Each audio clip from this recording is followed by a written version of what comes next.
ರನ್ನನ ಕಾವ್ಯಗಳಲ್ಲಿ ಮುಡಿಯ ಮಾಣಿಕ್ಯ ಕಿರೀಟಪ್ರಾಯವಾದದ್ದು ಸಾಹಸ ಭೀಮ ವಿಜಯ.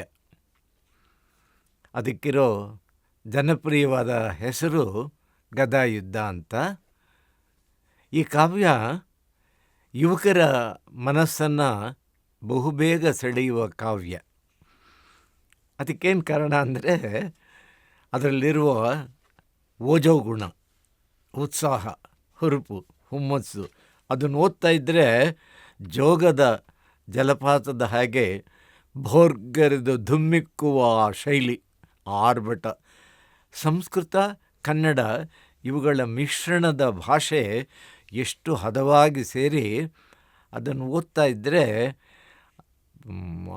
ಅದು ವೀಣೆ ನುಡಿಸ್ದಾಗಲ್ಲ, ಕೊಳಲು ನುಡಿಸ್ದಾಗಲ್ಲ. ರನ್ನನ ಶೈಲಿ ಅಂತಂದರೆ ನಗಾರಿ ಬಾರಿಸ್ದಂಗೆ, ಅದು ತುತ್ತೂರಿ ಊದ್ದ ಹಾಗೆ, ಕಹಳೆ ಊದ್ದ ಹಾಗೆ, ತಮಟೆ ನುಡಿಸ್ದ ಹಾಗೆ. ಅಂದರೆ ವೀರರಸ. ಚರ್ಚೆ ಇದೆ ರನ್ನನ ಸಾಹಸ ಭೀಮ ವಿಜಯ ಕಾವ್ಯದಲ್ಲಿ ಪ್ರಧಾನವಾದ ರಸ ಯಾವುದು ಅಂತ. ಅದು ವೀರ ರಸವ, ರೌದ್ರ ರಸವ, ಹೀಗೆ ವಿಮರ್ಶಕರೆಲ್ಲ ಚರ್ಚೆ ಮಾಡಿದ್ದಾರೆ. ಅದಕ್ಕೆ ಕಾರಣ ಅಂದರೆ ಅದರಲ್ಲಿ ಬರುವ ಪಾತ್ರಗಳು, ಅದರ ನಿರ್ವಹಣೆ ಮತ್ತು ಕ್ಷಾತ್ರಗುಣದ ವಿಜೃಂಭಣೆ. ಹೇಳಿ ಕೇಳಿ ಅದರ ಕಥಾನಾಯಕನೇ ಭೀಮ. ಭೀಮ ಒರಟರ ಮಲ್ಲ. ಅವನ ಹತ್ರ ನಯ, ನಾಜೂಕು, ನುಣುಪು, ನವಿರು ಅವನ ನಿಘಂಟಿನಲ್ಲಿ ಅದಿಲ್ಲ. ಏನಿದ್ರೂ ಎನ್ನ ನುಡಿ ಠಾಠ ಡಾಡಣಂ, ಹೀಗಿರೋನು ಭೀಮ. ಅವನ ಕಥಾನಾಯಕ ಆಗಿದ್ದಾನೆ. ಅವನ್ನ ರನ್ನ ತನಗೆ ಆಶ್ರಯ ಕೊಟ್ಟಂತಹ, ತನ್ನ ಆತ್ಮೀಯನೂ ಆಗಿದ್ದಂತಹ ಕಲ್ಯಾಣ ಚಾಳುಕ್ಯರ ಚಕ್ರವರ್ತಿ ಸತ್ಯಾಶ್ರಯ ಇರುವ ಬೆಡಂಗ ಇಬ್ಬರಿಗೂ ಒಂದು ರೀತಿಯ ಅಭೇದ ಭಾವವನ್ನು ಕಲ್ಪಿಸಿದ್ದಾನೆ. ಕಥಾನಾಯಕ ನೋಡೋದಕ್ಕೆ ಮೇಲ್ಮೇಲಿನ ತೇಲು ನೋಟಕ್ಕೆ ಭೀಮ, ಒಳಪೊಕ್ಕು ನೋಡಿದರೆ ಅದು ರಾಜ, ಮಹಾರಾಜ, ಚಕ್ರವರ್ತಿ ಸತ್ಯಾಶ್ರಯ ಇರುವ ಬೆಡಂಗನ ವಿಚಾರ. ಯಾಕೆಂದರೆ ಇರುವ ಬೆಡಂಗ ಅವನು ಆ ಕಾಲದ ಚಾಳುಕ್ಯರ ಚಕ್ರವರ್ತಿ ಮಾತ್ರ ಅಲ್ಲ, ಅನೇಕ ಯುದ್ಧಗಳಲ್ಲಿ ಭಾಗವಹಿಸಿ ಜೈತ್ರ ಯಾತ್ರೆಯನ್ನು ಗೈದು ಶತ್ರುಗಳನ್ನು ಸದೆಬಡಿದು ತನ್ನ ಸಾಮ್ರಾಜ್ಯವನ್ನು ವಿಸ್ತರಿಸಿದಂತಹ ಮಹಾಧೀರ. ಅವನು ಪರಾಕ್ರಮಿ. ಅವನ ಪರಾಕ್ರಮ ಅವರಪ್ಪ ತೈಲಪ ಚಕ್ರವರ್ತಿಯಾಗಿ ಕಲ್ಯಾಣ ಚಾಲುಕ್ಯರು ಅಂದರೆ ಬಾದಾಮಿ ಚಾಲುಕ್ಯರು ಅವ್ರನ್ನ ಸೋಲಿಸಿ ರಾಷ್ಟ್ರಕೂಟರು ಬಂದುಬಿಟ್ಟು ಅವ್ರನ್ನ ಮೂಲೆಗೆ ತಳ್ಳಿಬಿಟ್ಟಿದ್ರು. ಅವಕಾಶಕ್ಕೋಸ್ಕರ ಕಾಯ್ತಾ ಇದ್ದ ತೈಲಪ. ಯಾಕೆಂದರೆ ಅವನು ಬಾದಾಮಿ ಚಾಲುಕ್ಯರ ವಂಶದ ಕುಡಿ. ಮತ್ತೆ ಚಿಗುರೋದಕ್ಕೆ, ತನ್ನ ವಂಶವನ್ನು ಮತ್ತೆ ಅರಳಿಸೋದಕ್ಕೆ ಅವಕಾಶ ಸಿಕ್ಕುತ್ತಾ ಅಂತ ಕಾಯ್ತಾ ಇದ್ದ. ಸಿಕ್ತು. ಅವನು ಚಕ್ರವರ್ತಿ ಆದ. ಅವನು ಅನೇಕ ಯುದ್ಧಗಳನ್ನು ಮಾಡಿದ. ಸುತ್ತಮುತ್ತಲ ರಾಜರನ್ನೆಲ್ಲ ಗೆದ್ದು ಬಂದನಲ್ಲ. ಆ ಸಂದರ್ಭದಲ್ಲಿ ತಂದೆಯ ಜೊತೆಯಲ್ಲಿ ಇದ್ದು ಯುದ್ಧಗಳಲ್ಲಿ ಭಾಗವಹಿಸಿ ತನ್ನ ಸಾಹಸವನ್ನು ಮೆರೆದಂಥವನು ಸತ್ಯಾಶ್ರಯ ಇರುವ ಬೆಡಂಗ. ಅವನನ್ನು ಕಥಾನಾಯಕನಾಗಿ ಮಾಡಿಕೊಂಡು ರನ್ನ ಕವಿ ತನ್ನ ಮಹಾಕಾವ್ಯವಾದಂತಹ ಸಾಹಸ ಭೀಮ ವಿಜಯ ಅನ್ನುವ ಕಾವ್ಯವನ್ನು ಕೇವಲ 10 ಆಶ್ವಾಸಗಳಲ್ಲಿ, ಚಿಕ್ಕ ಕಾವ್ಯ, ಆದರೆ ಒಂದು ಕಾವ್ಯ ಅದು ಶ್ರೇಷ್ಠ ಕಾವ್ಯವೋ ಮಹಾಕಾವ್ಯವೋ ಅಲ್ಲವೋ ಅಂತನ್ನೋದು ನಿರ್ಧಾರ ಆಗೋದು ಅದರ ಪುಟಗಳ ಗಾತ್ರದಿಂದ ಅಲ್ಲ, ಅದು ಎಷ್ಟು ಸಾವಿರಾರು ಪದ್ಯದಿಂದ ಕೂಡಿದೆ ಅನ್ನೋದಲ್ಲ, ಇರುವ ಪದ್ಯಗಳನ್ನು ಹೇಗೆ ರಚಿಸಿದ್ದಾನೆ, ಅದರಲ್ಲಿ ಕಾವ್ಯದ ಕಾಂತಿ ಏನಿದೆ, ಅದರಲ್ಲಿ ರಸಗಳು ಹೇಗೆ ಮಡುಗಟ್ಟಿವೆ, ಇವುಗಳನ್ನೆಲ್ಲ ತುಂಬಿ ತರತಕ್ಕಂತಹ ಕಾವ್ಯ ಇದೆಯಲ್ಲ, ಅದು ಶ್ರೇಷ್ಠ ಕಾವ್ಯ. ರನ್ನನ ಕಾವ್ಯ ಅಂತಹ ಶ್ರೇಷ್ಠ ಕಾವ್ಯ. ಅದರಲ್ಲಿ ಏನಾಗಿದೆ, ಅವನಿಗೆ ಆ ವೇಳೆಗಾಗಲೇ ಚಂಪು ಕಾವ್ಯಗಳು ಕನ್ನಡದಲ್ಲಿ ಬಂದಿದ್ದು. ಆದಿಗುಣವರ್ಮ ರಚಿಸಿದ್ದ ಶೂದ್ರಕವನ್ನು, ಪಂಪ ಅಂತೂ ವಿಕ್ರಮಾರ್ಜುನ ವಿಜಯವನ್ನು ರಚಿಸಿ ಅದುವರೆಗಿನ ಇದ್ದ ಎಲ್ಲ ಕಾವ್ಯಗಳನ್ನು ಇಕ್ಕಿ ಮೆಟ್ಟಿದ್ವು. ಅಂತಹ ಹಿನ್ನೆಲೆಯಲ್ಲಿ ಬಂದವನು ರನ್ನ. ಅವನು ಪಂಪನ ಪರಮ ಶಿಷ್ಯ. ಪಂಪನಿಗೂ ರನ್ನನಿಗೂ ಒಂದು 50 ವರ್ಷ ಅಂತರ ಅಷ್ಟೇನೆ. ಆದರೆ ಪಂಪನ ಪ್ರಭಾವ ಎಷ್ಟು ಗಾಢವಾಗಿ ರನ್ನನ ಮೇಲೆ ಅಚ್ಚೊತ್ತಿ ಮುದ್ರೆ ಠಸ್ಸೆ ಇತ್ತು ಅಂತಂದರೆ, ಪಂಪನ ಹಾಗೆ ಬರಿಬೇಕು, ರಚಿಸಿದರೆ ಕಾವ್ಯ ಹಾಗಿರಬೇಕು ಅನ್ನುವ ಒಂದು ತಹತಃ ಒಂದು ಭಾವನೆ ರನ್ನನಲ್ಲಿ ತುಂಬಿ ತುಳುಕ್ತಾ ಇತ್ತು. ಅವಕಾಶ ಸಿಕ್ತು, ಚಕ್ರವರ್ತಿನೇ ಆಶ್ರಯ ಕೊಟ್ಟ ಮೇಲೆ ಯೋಚನೆ ಮಾಡ್ದ, ಪಂಪ ಅರ್ಜುನನನ್ನು ಆರಿಸ್ಕೊಂಡಿದ್ದಾನೆ ಪಾಂಡವರಲ್ಲಿ ಕಥಾನಾಯಕನನ್ನಾಗಿ, ನಾನು ಭೀಮನನ್ನು ಆರಿಸ್ಕೊಳ್ತೇನೆ. ಏಕೆಂದರೆ ನಿಜವಾಗಲೂ ಒಂದು ದೃಷ್ಟಿಯಿಂದ ಒಳ್ಳೆ ಕಥಾನಾಯಕನಾಗುವುದಕ್ಕೆ ಇರುವ ಎಲ್ಲ ಯೋಗ್ಯತೆ ಅರ್ಹತೆ ಭೀಮನಿಗೆ ಅಂತ ಹೇಳಿ ತೀರ್ಮಾನ ಮಾಡಿದಂತಹ ರನ್ನ ಭೀಮನನ್ನು ತನಗೆ ಆಶ್ರಯ ಕೊಟ್ಟಂತಹ ಸತ್ಯಾಶ್ರಯ ಇರುವ ಬಿಡಂಗನನ್ನು ಹೋಲಿಸಿ ಕಥಾನಾಯಕನನ್ನು ಮಾಡಿಕೊಂಡು ಈ 10 ಆಶ್ವಾಸಗಳ ಒಂದು ಕಾವ್ಯವನ್ನು ಬರೆದ. ಪಂಪನನ್ನು ಆಶ್ರಯವಾಗಿಟ್ಕೊಂಡಿದ್ದು ಕಾವ್ಯದ ಚೌಕಟ್ಟಿಗೆ ಮಾತ್ರ ಅಲ್ಲ. ಅಂದರೆ ಪಂಪ ರನ್ನ ಬರೋದಕ್ಕೆ ಮೊದಲೇ ಕಾವ್ಯ ಬರೆದಾಗ ಚಂಪು ಕಾವ್ಯ ಬರೆದಿದ್ದ. ಆದಿಪುರಾಣ ಚಂಪು ಕಾವ್ಯ, ವಿಕ್ರಮಾರ್ಜುನ ವಿಜಯ ಚಂಪು ಕಾವ್ಯ. ಅದರಿಂದ ರನ್ನ ಕೂಡ ಚಂಪು ಮಾದರಿಯನ್ನೇ ಆರಿಸ್ಕೊಂಡ. ಆ ಕಾಲದಲ್ಲಿ 7, 8, 9, 10, 11, 12ನೇ ಶತಮಾನದವರೆಗೂ ಕನ್ನಡ ಸಾಹಿತ್ಯದಲ್ಲಿ ಜನಪ್ರಿಯವಾಗಿದ್ದು ಮತ್ತು ಇದ್ದ ಒಂದೇ ಒಂದು ದೊಡ್ಡ ಸಾಹಿತ್ಯದ ರೂಪ ಫಾರಮ್ ಯಾವುದಪ್ಪ ಅಂದರೆ ಅದು ಚಂಪು ಫಾರಮ್ಮು. ಗದ್ಯ ಪದ್ಯಗಳಲ್ಲಿ ಖ್ಯಾತ ಕರ್ನಾಟಕ ವೃತ್ತಗಳು, ಶಾರ್ದೂಲ ವಿಕ್ರೀಡಿತ, ಮತ್ತೆ ಭವಿಕ್ರೀಡಿತ, ಚಂಪಕಮಾಲ, ಈ ಥರ ಎಲ್ಲ ಇರ್ತಕ್ಕಂಥದ್ದು. ಕಂದ ಪದ್ಯಗಳು, ಮಧ್ಯೆ ಗದ್ಯ, ಅದರ ಮಧ್ಯದಲ್ಲಿ ಒಂದು ತ್ರಿಪದಿ, ಅದರ ಮಧ್ಯದಲ್ಲಿ ಒಂದು ರಗಳೆ, ಒಂದು ಉತ್ಸಾಹ ರಗಳೆ, ಒಂದು ಮಂದಾನ ರಗಳೆ, ಲಲಿತ ರಗಳೆ, ಇವೆಲ್ಲವನ್ನು ತರೋದಕ್ಕೆ ಅವಕಾಶ ಇರತಕ್ಕಂಥದ್ದು ಚಂಪು ಶೈಲಿಯಲ್ಲಿ. ವೈವಿಧ್ಯ ಇದೆ ಇದರಲ್ಲಿ. ಏಕತಾನತೆ, ಮೊನಾಟನಿ ಅದನ್ನು ತಪ್ಪಿಸ್ಬೇಕಾದ್ರೆ ಛಂದಸ್ಸಿನ ದೃಷ್ಟಿಯಿಂದ ಪಂಪನ ಶಿಷ್ಯ ರನ್ನಯ್ಯ ನಾನು ಅದೇ ಥರ ಬರೀತೀನಿ. ಆ ದಾರಿಯಲ್ಲಿ ಆನೆ ನಡೆದುದೇ ಮಾರ್ಗ. ಆದ್ದರಿಂದ ದೊಡ್ಡ ಕವಿ ಓದದ್ದೇ ದಾರಿ ಅಂತ ಅದನ್ನು ಆರಿಸ್ಕೊಂಡಿದ್ದು ಮಾತ್ರ ಅಲ್ಲ. ಅವನು ಕೇವಲ ಪಂಪನಾಗಿ ಬರೀತೀನಿ ಅಂತಕ್ಕಂಥದ್ದು ಸಾಮಾನ್ಯ ದೃಷ್ಟಿಯಿಂದ ಅಲ್ಲ ಅವನು ಕೈಗೊಂಡಂತಹ ನಿರ್ಧಾರ, ವಸ್ತುವಿನ ನಿರ್ವಹಣೆಯ ದೃಷ್ಟಿಯಿಂದನೂ ಕೂಡ. ವಸ್ತುವಿನ ನಿರ್ವಹಣೆ ಏನು? ಅವನು ಪಂಪ ರಚಿಸಿದ್ದು ಮಾರ್ಗ ಕಾವ್ಯ, ಅದು ವಸ್ತುಕ ಕಾವ್ಯ ಮತ್ತು ದೇಸಿಯನ್ನು ಸೇರಿಸಿರ್ತಕ್ಕಂಥದ್ದು. ಮಾರ್ಗ ದೇಸಿ ಇವೆರಡೂ ಕೂಡಿದರೆ ಅದು ಇರಬೇಕು.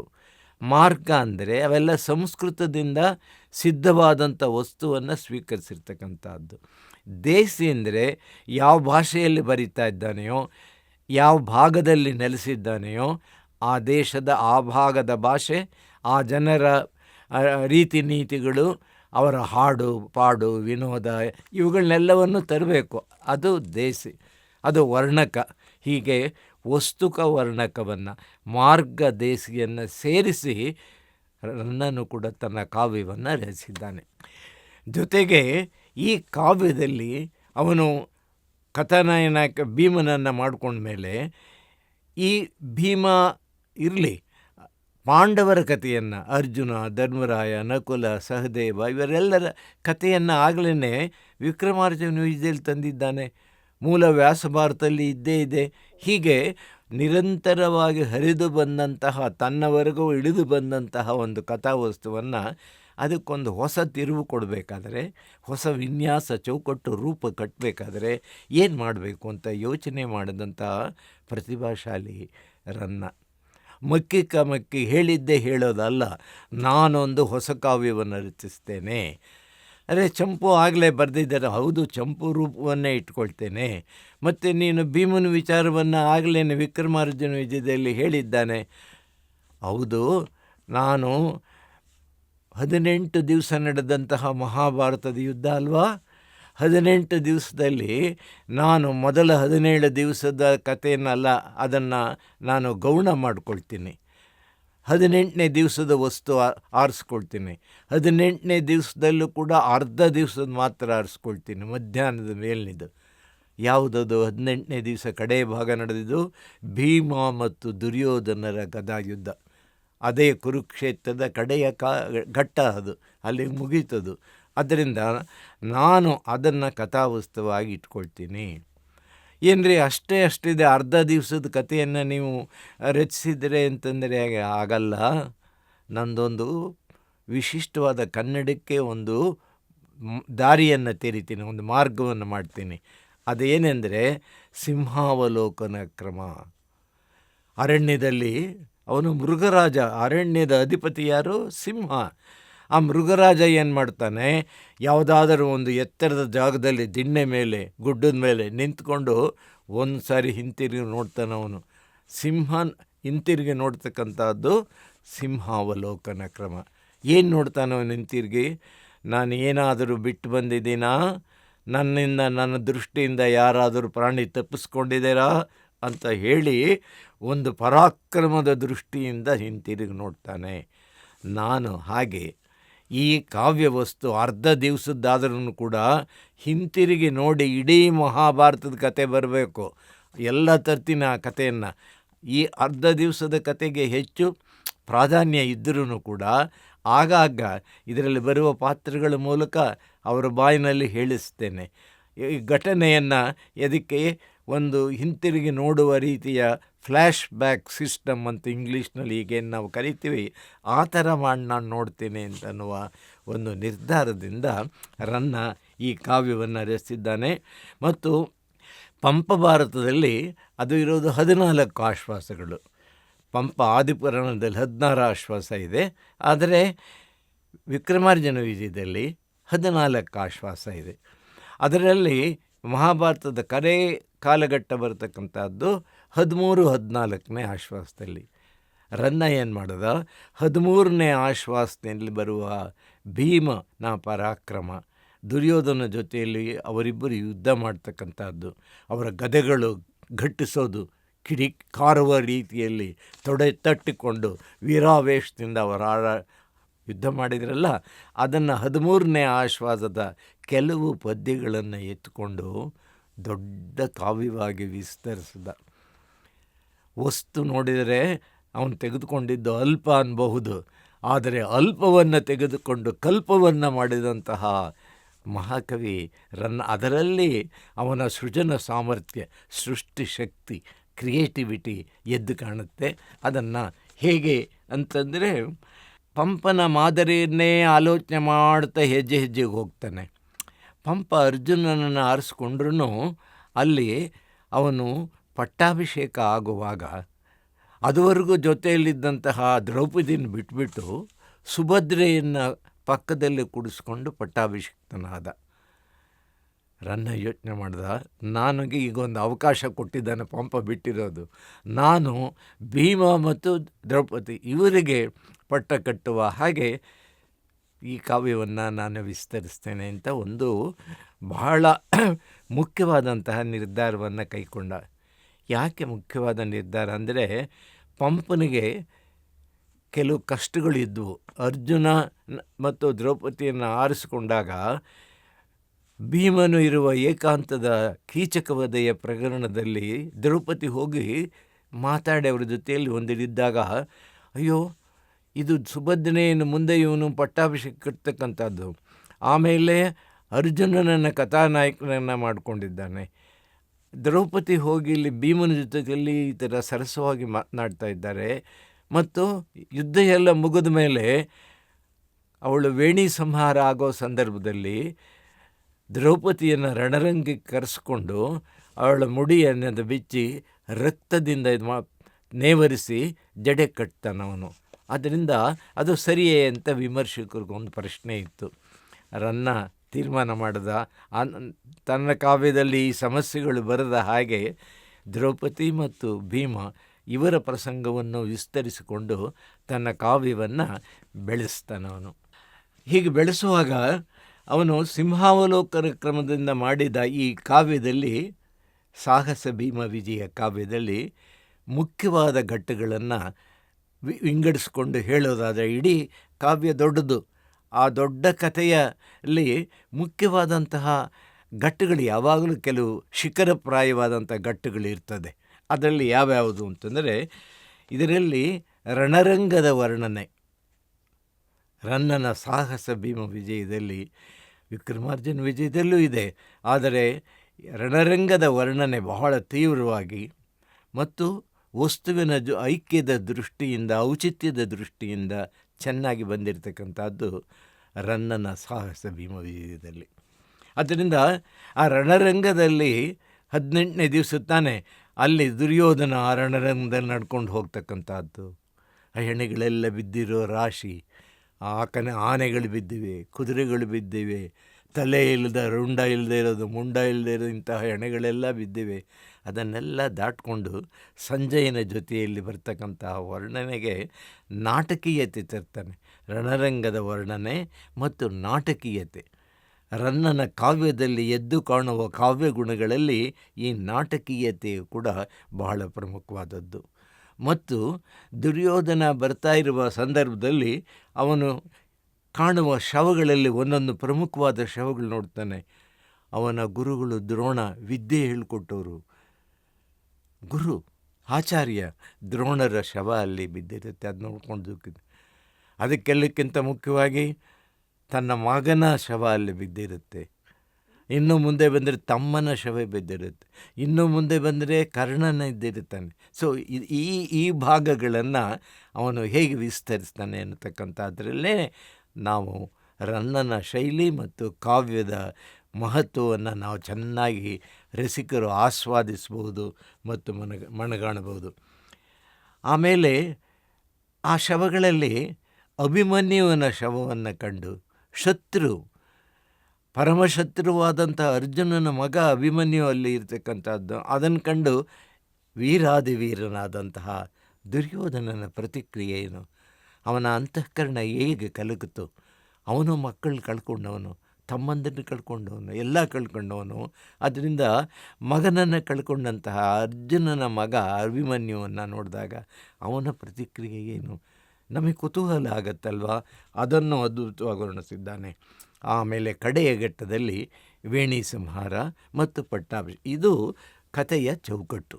ಪಂಪನ ಕಾವ್ಯದಲ್ಲಿ ದೊಡ್ಡ ವಿಸ್ತಾರದ ಚೌಕಟ್ಟಿದ್ದರೆ, ಇವನಲ್ಲಿ ರನ್ನನಲ್ಲಿ ಸಾಹಸ ಭೀಮ ವಿಜಯದಲ್ಲಿ ಇಂತಹ ಒಂದು ಪರಿಮಿತವಾದ ಚೌಕಟ್ಟಿನಲ್ಲಿ ಕೂಡ ಕುಸುರಿ ಕೆಲಸ ಮಾಡ್ತಾನೆ. ಕುಸುರಿ ಕೆತ್ತನೆ ಬೇಲೂರಿನ ಶಿಲಾಬಾಲಿಕೆಯಲ್ಲಿರೋದು ಕುಸುರಿ ಕೆಲಸ ಮಾಡಿದ ಆಭರಣ ಇದೆ. ಹಾಗೆ ಕಾವ್ಯದಲ್ಲಿ ಭಾಷೆಯನ್ನು ಹೇಗೆ ಆಟ ಆಡ್ತಾನೆ. ಅದರ ಜೊತೆಯಲ್ಲಿ ಕವಿ ಹತ್ರ ಇರೋದು ಬರೀ ಶಬ್ದಗಳಷ್ಟೇ. ಆ ಶಬ್ದಗಳಲ್ಲಿಯೇ ಅವನು ದೊಡ್ಡ ರೀತಿಯ ಲೋಕವನ್ನು ಸೃಷ್ಟಿ ಮಾಡಬೇಕು. ಅಪಾರೇ ಕಾವ್ಯ ಸಂಸಾರೇ ಕವಿರೇವ ಪ್ರಜಾಪತಿ. ದೊಡ್ಡ ಸಂಸಾರ ಇವೊಂದು ಕೂಡ. ಬ್ರಹ್ಮ ಲೋಕವನ್ನು ಸೃಷ್ಟಿಸಿದ, ಈ ಕವಿ ಬ್ರಹ್ಮ ಕಾವ್ಯಲೋಕವನ್ನು ಸೃಷ್ಟಿಸ್ತಾನೆ, ಇಲ್ಲಿ ಪಾತ್ರಗಳು ನಿರ್ಮಿಸ್ತಾನೆ. ಹಾಗೆಯೇ ರನ್ನ ಇದರಲ್ಲಿ ತಂದು ಏನು ಮಾಡ್ತಾನೆ, ಹೊಸದಾಗಿ ನಾಟಕೀಯತೆ ಅಂತ ಹೇಳಿದನೆಲ್ಲ. ಆ ನಾಟಕೀಯತೆ 5-6 ಪ್ರಮುಖವಾದ ಸಂದರ್ಭಗಳಲ್ಲಿ ಆ ಮರುಳುಗಳು, ಪಿಶಾಚಿಗಳ ಜೊತೆಯಲ್ಲಿ ದುರ್ಯೋಧನ ನಡೆಸೋ ಸಂಭಾಷಣೆ ಅದ್ಭುತವಾದ. ಬಹುಶಃ ರನ್ನ ನಾಟಕನೇ ಬರೀಬೇಕು ಅಂತ ಅಂದ್ಕೊಂಡಿದ್ದ ಅಂತ ಕಾಣುತ್ತೆ. ಇದನ್ನು ಓದ್ತಾ ಇರುವಾಗ ಅಲ್ಲಲ್ಲೇ ಉದ್ದಕ್ಕೂ ಅದನ್ನು ನಾಟಕಕ್ಕಾಗಿ ಪರಿವರ್ತಿಸಿಬಿಟ್ರೆ ಒಳ್ಳೆ ಸುಂದರವಾದಂತಹ ನಾಟಕ ಆಗುತ್ತೆ. ಹಾಗೆ ಆ ರೀತಿ ನಾಟಕೀಯ ಗುಣ ಇರ್ತಕ್ಕಂತಹ ಇನ್ನೊಂದು ಈ ಕಾವ್ಯದ ಘಟ್ಟ ಅಂದರೆ, ಅದರಲ್ಲಿ ಬರ್ತಕ್ಕಂಥ ಲಕ್ಷ್ಮೀ ವಿಡಂಬನೆ, ವಿಜಯಲಕ್ಷ್ಮಿ, ಜಯಲಕ್ಷ್ಮಿ. ಯಾವಾಗ ದುರ್ಯೋಧನನು ಸೋತನೋ ಆವಾಗ ಅದುವರೆಗೂ ದುರ್ಯೋಧನನ ಕಡೆ ಇದ್ದಂತಹ ಆ ರಾಜ್ಯಲಕ್ಷ್ಮಿ ಚಂಚಲೆ. ಆದ್ದರಿಂದ ಕೂಡಲೇ ಪಾಂಡವರ ಕಡೆಗೆ ಹೋಗಿ ಕೊಟ್ಬಿಡ್ತಾಳೆ.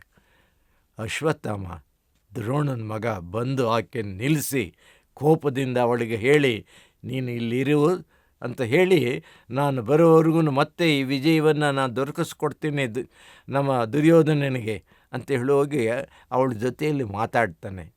ಅವಳನ್ನ ನಿಲ್ಲಿಸ್ತಾನೆ, ತಡೆದು ನಿಲ್ಲಿಸ್ತಾನೆ. ಆ ಭಾಗವು ಕೂಡ ನಾಟಕೀಯತೆಯಿಂದ ತುಂಬಿ ತುಳುಕಿದ ಭಾಗ. ಇದು ಅನ್ಯತ್ರ ಕಾಣದೇ ಇರತಕ್ಕಂಥ ಸಂಸ್ಕೃತ ಇಂಥ ಕಡೆ ಕಾಣದೇ ಇರತಕ್ಕಂತಹ, ಕನ್ನಡದಲ್ಲೂ ಕಾಣದೇ ಇರುವ, ಕೇವಲ ರನ್ನನೇ ಸೃಷ್ಟಿಸಿರ್ತಕ್ಕಂತಹ ಭಾಗಗಳು ಈ ಕಾವ್ಯದಲ್ಲಿ ಸಾಕಷ್ಟು.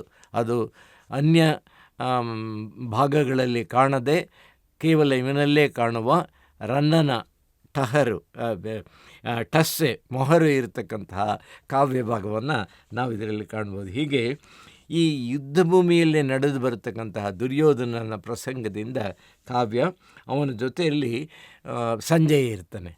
ಏಕೆಂದರೆ ದುರ್ಯೋಧನ ತಂದೆಗೆ ಕಣ್ಣು ಕಾಣ್ತಾ ಇಲ್ಲ, ದೃಷ್ಟಿ ಇಲ್ಲ. ಆದ್ದರಿಂದ ಗಾಂಧಾರಿ ತಾಯಿ ಆಕೆನೂ ಕೂಡ ಕಣ್ಣಿಗೆ ಬಟ್ಟೆ ಕಟ್ಕೊಂಡಿದ್ದಾರೆ.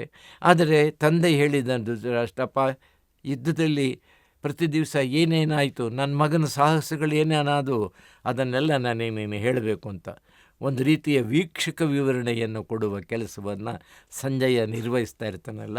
ಹಾಗೆ ಸಂಜಯ ದ್ವಿತೀಯನಾಗಿ ಚಕ್ರವರ್ತಿ, ಯಾವ ಚಕ್ರವರ್ತಿ ಬಂದರೆ ಎಲ್ಲ ಸೈನ್ಯಗಳು ಪದಾತಿ, ರಥ, ಆನೆ, ಕುದುರೆ ಹೋಗ್ತಾ ಇದ್ದವು, ಇವತ್ತು ಯಾವುದೂ ಇಲ್ಲ, ಸಾಮಾನ್ಯ ಪ್ರಜೆಯಂತೆ. ಆಮೇಲೆ ವಾಹನಗಳಿಲ್ಲದೆ ಇರತಕ್ಕಂಥದ್ದು ಮಾತ್ರ ಅಲ್ಲ, ಜೊತೆಯಲ್ಲಿರ್ತಕ್ಕಂತಹ ವಂದಿಮಾಗದರು ಯಾರೂ ಇಲ್ಲ. ಒಬ್ಬ ಸಾಮಾನ್ಯನಂತೆ, ಅನಾಥನಂತೆ ನಡೆದುಕೊಂಡು ಬರುವ ಚಕ್ರವರ್ತಿಯ ಅಧೋಗತಿಯ ಸ್ಥಿತಿಯನ್ನು ಎಷ್ಟು ಮನಸ್ಸುಗಳು ಅಲುಗಾಡುವ ಹಾಗೆ ರನ್ನ ವರ್ಣಿಸ್ತಾನೆ. ಹಾಗೆ ಬಂದಾಗ ದೊಡ್ಡ ದೊಡ್ಡ ಆನೆಗಳು, ಯುದ್ಧಕ್ಕೆ ಬೆಳೆಸ್ತಕ್ಕಂಥ ಆನೆಗಳು, ಗಜಶೈಲ ಅವು ಅಂತಹ ಆನೆಗಳನ್ನೆಲ್ಲ ಸೊಂಡಿಲನ್ನು ಬಡಿದು ಅವು ಹೆಣಗಳಾಗಿ ಬಿದ್ದಿವೆ. ಅದನ್ನು ದಾಟೋದು ಅಲ್ಲಿಂದ ಪ್ರಾರಂಭಿಸ್ತಾನೆ. ಇಭಶೈಲಂಗಳನ್ ಏರಿ ಏರಿ ರುಧಿರ ಸ್ರೋತಂಗಳಂ ದಾಂಟಿ ದಾಂಟಿ ಇಬದೋರ್ ನೀಲ ಲತಾ ಪ್ರತಾನ ವಿಪಿನ ಪ್ರಾತಂಗಳೋಳ್ ಸಿಲ್ಕಿ ಭರಂಗೆಯ್ದು ಉರದೆ ಏಯ್ದು ಸಂಜಯ ಶಿರಸ್ಕಂಧಾವಲಂಬಂ ಕುರು ಪ್ರಭು ಖಂಡಂ ಶರಜಾಲ ಜರ್ಜರಿತ ಗಾತ್ರ ಪ್ರಾಣನಂ ದ್ರೋಣನಂ. ಇಭಶೈಲ, ಇಭ ಅಂದರೆ ಆನೆ, ಶೈಲ ಅಂದರೆ ಬೆಟ್ಟ. ಒಂದೊಂದು ಆನೆಯನ್ನು ಬಿದ್ದಿದ್ರೆ ಒಂದೊಂದು ಬೆಟ್ಟನೇ ಬಿದ್ದಂಗಿದ್ವು. ಅದನ್ನು ದಾಟ್ಕೊಂಡು ಬರಬೇಕು.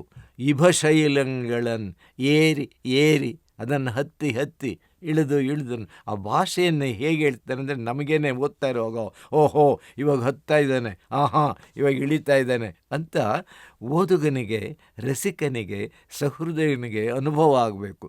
ಇದರಲ್ಲೇ ಕವಿಯ ಚಮತ್ಕಾರ, ಕವಿಯ ಯಶಸ್ಸು, ಕವಿಯ ಕೀರ್ತಿ, ಕವಿಯ ಪ್ರತಿಭೆ ಅಡಗಿರ್ತಕ್ಕಂಥದ್ದು. ಹಾಗೂ ವರ್ಣಿಸ್ತಾನೆ. ಇಭಶೈಲಗಳನ್ನೇರಿ ಏರಿ ರುಧಿರ ಸ್ರೋತಂಗಳಂ ದಾಂಟಿ ದಾಂಟಿ. ಸಾವಿರಾರು ಜನ ಸತ್ತಿದೆ, ಲಕ್ಷ ಅಕ್ಷೋಹಿಣಿ ಸೈನ್ಯ, ಅದರಲ್ಲಿ ಕೋಡಿ ಹರಿದಿದೆ ರಕ್ತ, ನೆತ್ತರಿನ ಕಾಲುವೆ ಹರಿದಾಡ್ತಾ ಇದೆ. ಅದನ್ನು ದಾಟ್ಕೊಂಡು ಆಮೇಲೆ ಇಬದೋರ್ ನೀಲ ಲತಾ, ಇಬದೋರ್ ಅಂದರೆ ಆನೆಯ ತೋಳು, ಯಾವುದು ಸೊಂಡಿಲು, ಆ ಸೊಂಡಿಲುಗಳು ಬಳ್ಳಿ ಹಾಗೆ ಹೆಬ್ಬಿವೆಯಂತೆ. ಅದನ್ನು ಲತಾ ಪ್ರತಾನ ವಿಪಿನ, ಅದೇ ಒಂದು ಕಾಡಿನ ಹಾಗೆ, ಅರಣ್ಯದ ಹಾಗೆ ಇವೆ ಬಳ್ಳಿ ಸುತ್ತಕೊಂಡು. ಅದರಲ್ಲಿ ಕಾಲು ಸಿಕ್ಕಿದರೆ ಅದನ್ನು ಬಿಡಿಸ್ಕೊಂಡು ಮುಂದೆ.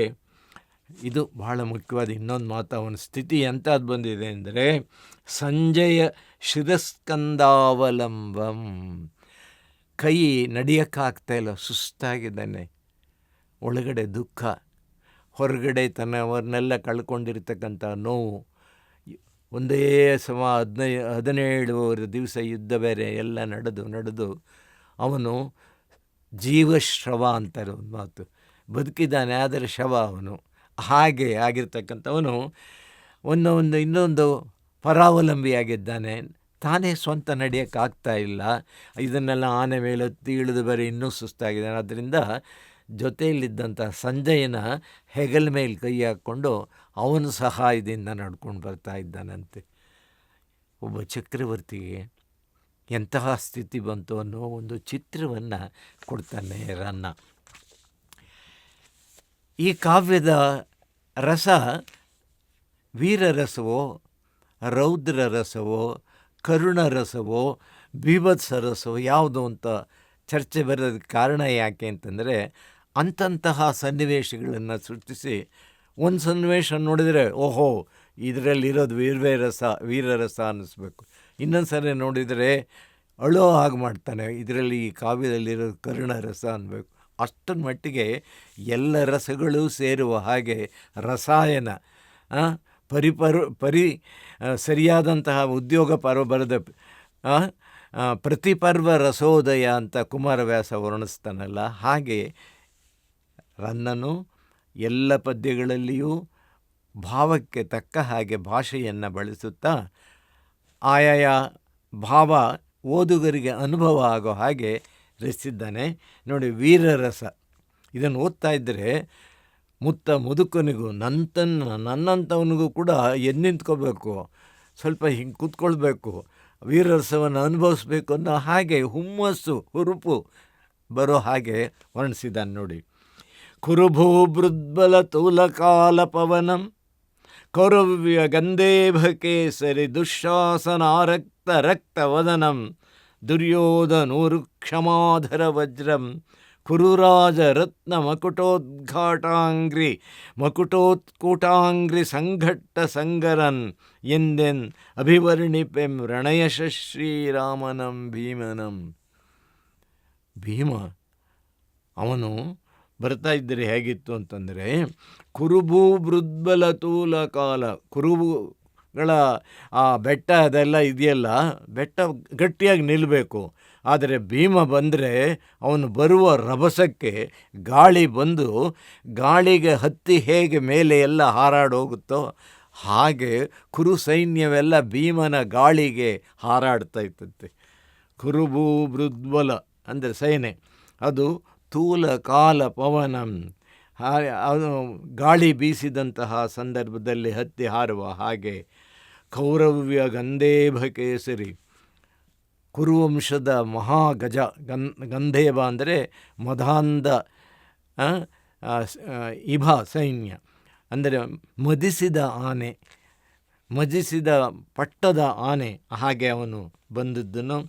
ಮತ್ತು ದುಶ್ಯಾಸನ ರಕ್ತವದನಂ, ಅವನಾಗ್ಲೇನೆ ದುಶ್ಯಾಸನ ಕೊಂದುಬಿಟ್ಟು ಆ ರಕ್ತನೆಲ್ಲ ನಮ್ಮ ಮುಖಕ್ಕೆಲ್ಲ ಚಿಮ್ಕೊಂಡು ಬಂದಿರತಕ್ಕಂತಹ ರಕ್ತ ಸಿಕ್ತವಾದ ಮುಖದಿಂದ ಕೂಡಿದಂತಹ ಅವನು ಬಂದವನು.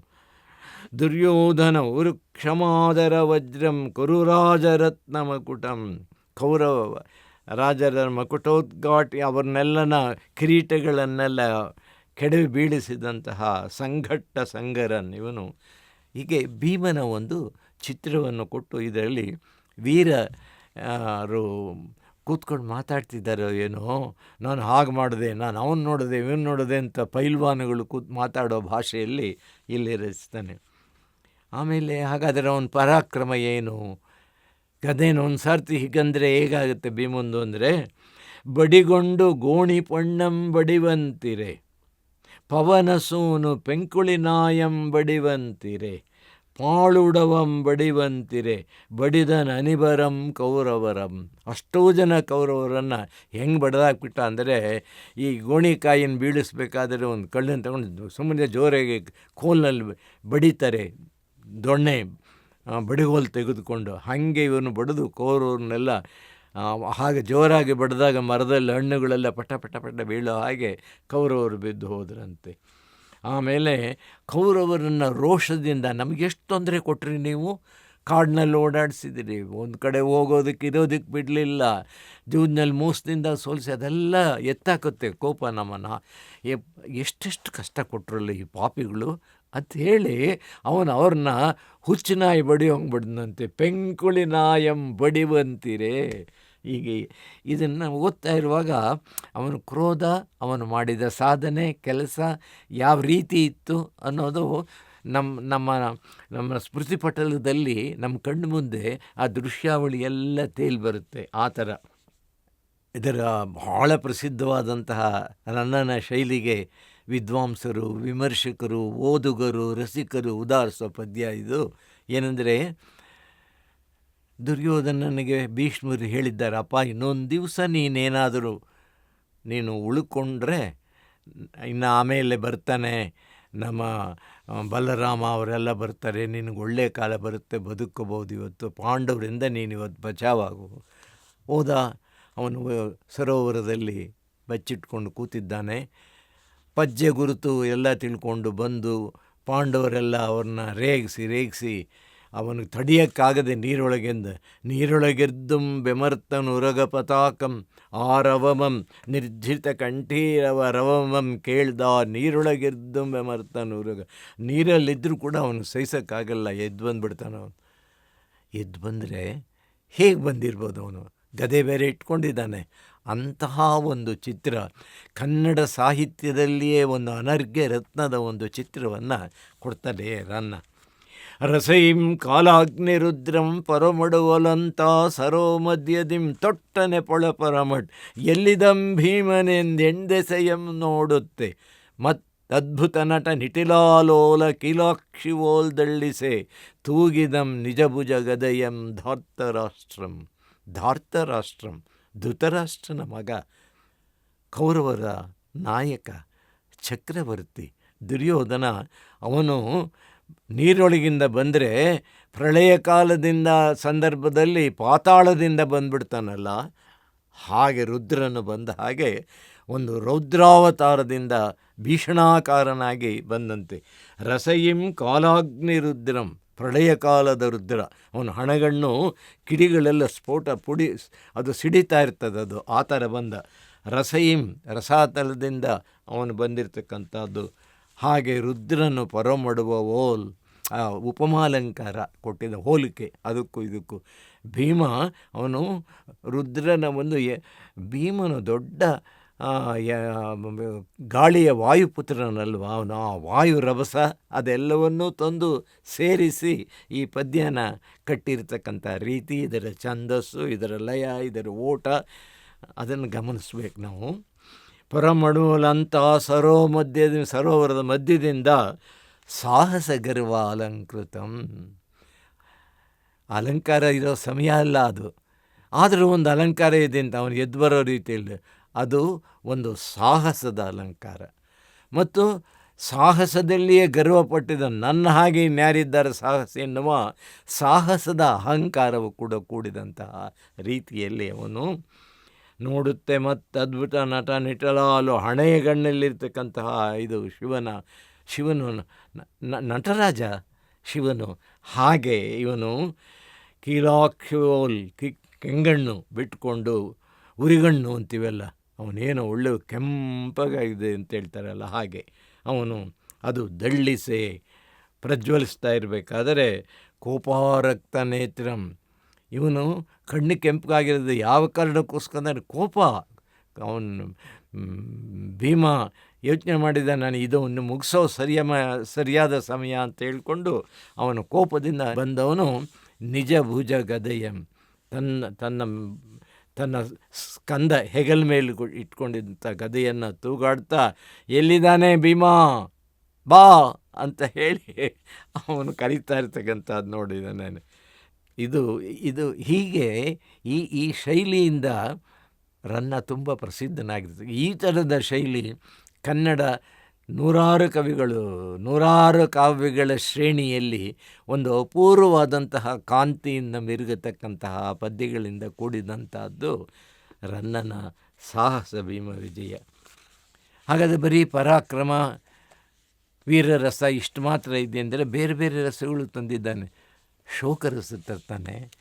ಶೋಕರಸ ಅಂದರೆ ಇಷ್ಟೊತ್ತೂ ಒಂದು ರೀತಿಯಲ್ಲಿ ಉದ್ರೇಕದಿಂದ ಹುರುಪು ತುಂಬುತ್ತಾ ಇದ್ದಂತಹ ಆ ಕವಿ ಅದನ್ನು ಓದ್ತಾ ಇರುವಾಗ ಹುರುಪುಗೊಳ್ಳುತ್ತಾ ಇದ್ದಂತಹ ಓದುಗರಿಗೆ, ರಸಿಕರಿಗೆ ಒಮ್ಮೆಲೆ ಕವಿ ಕಣ್ಣಲ್ಲಿ ನೀರು ಬರೋ ಹಾಗೆ ಮಾಡ್ತಾನೆ.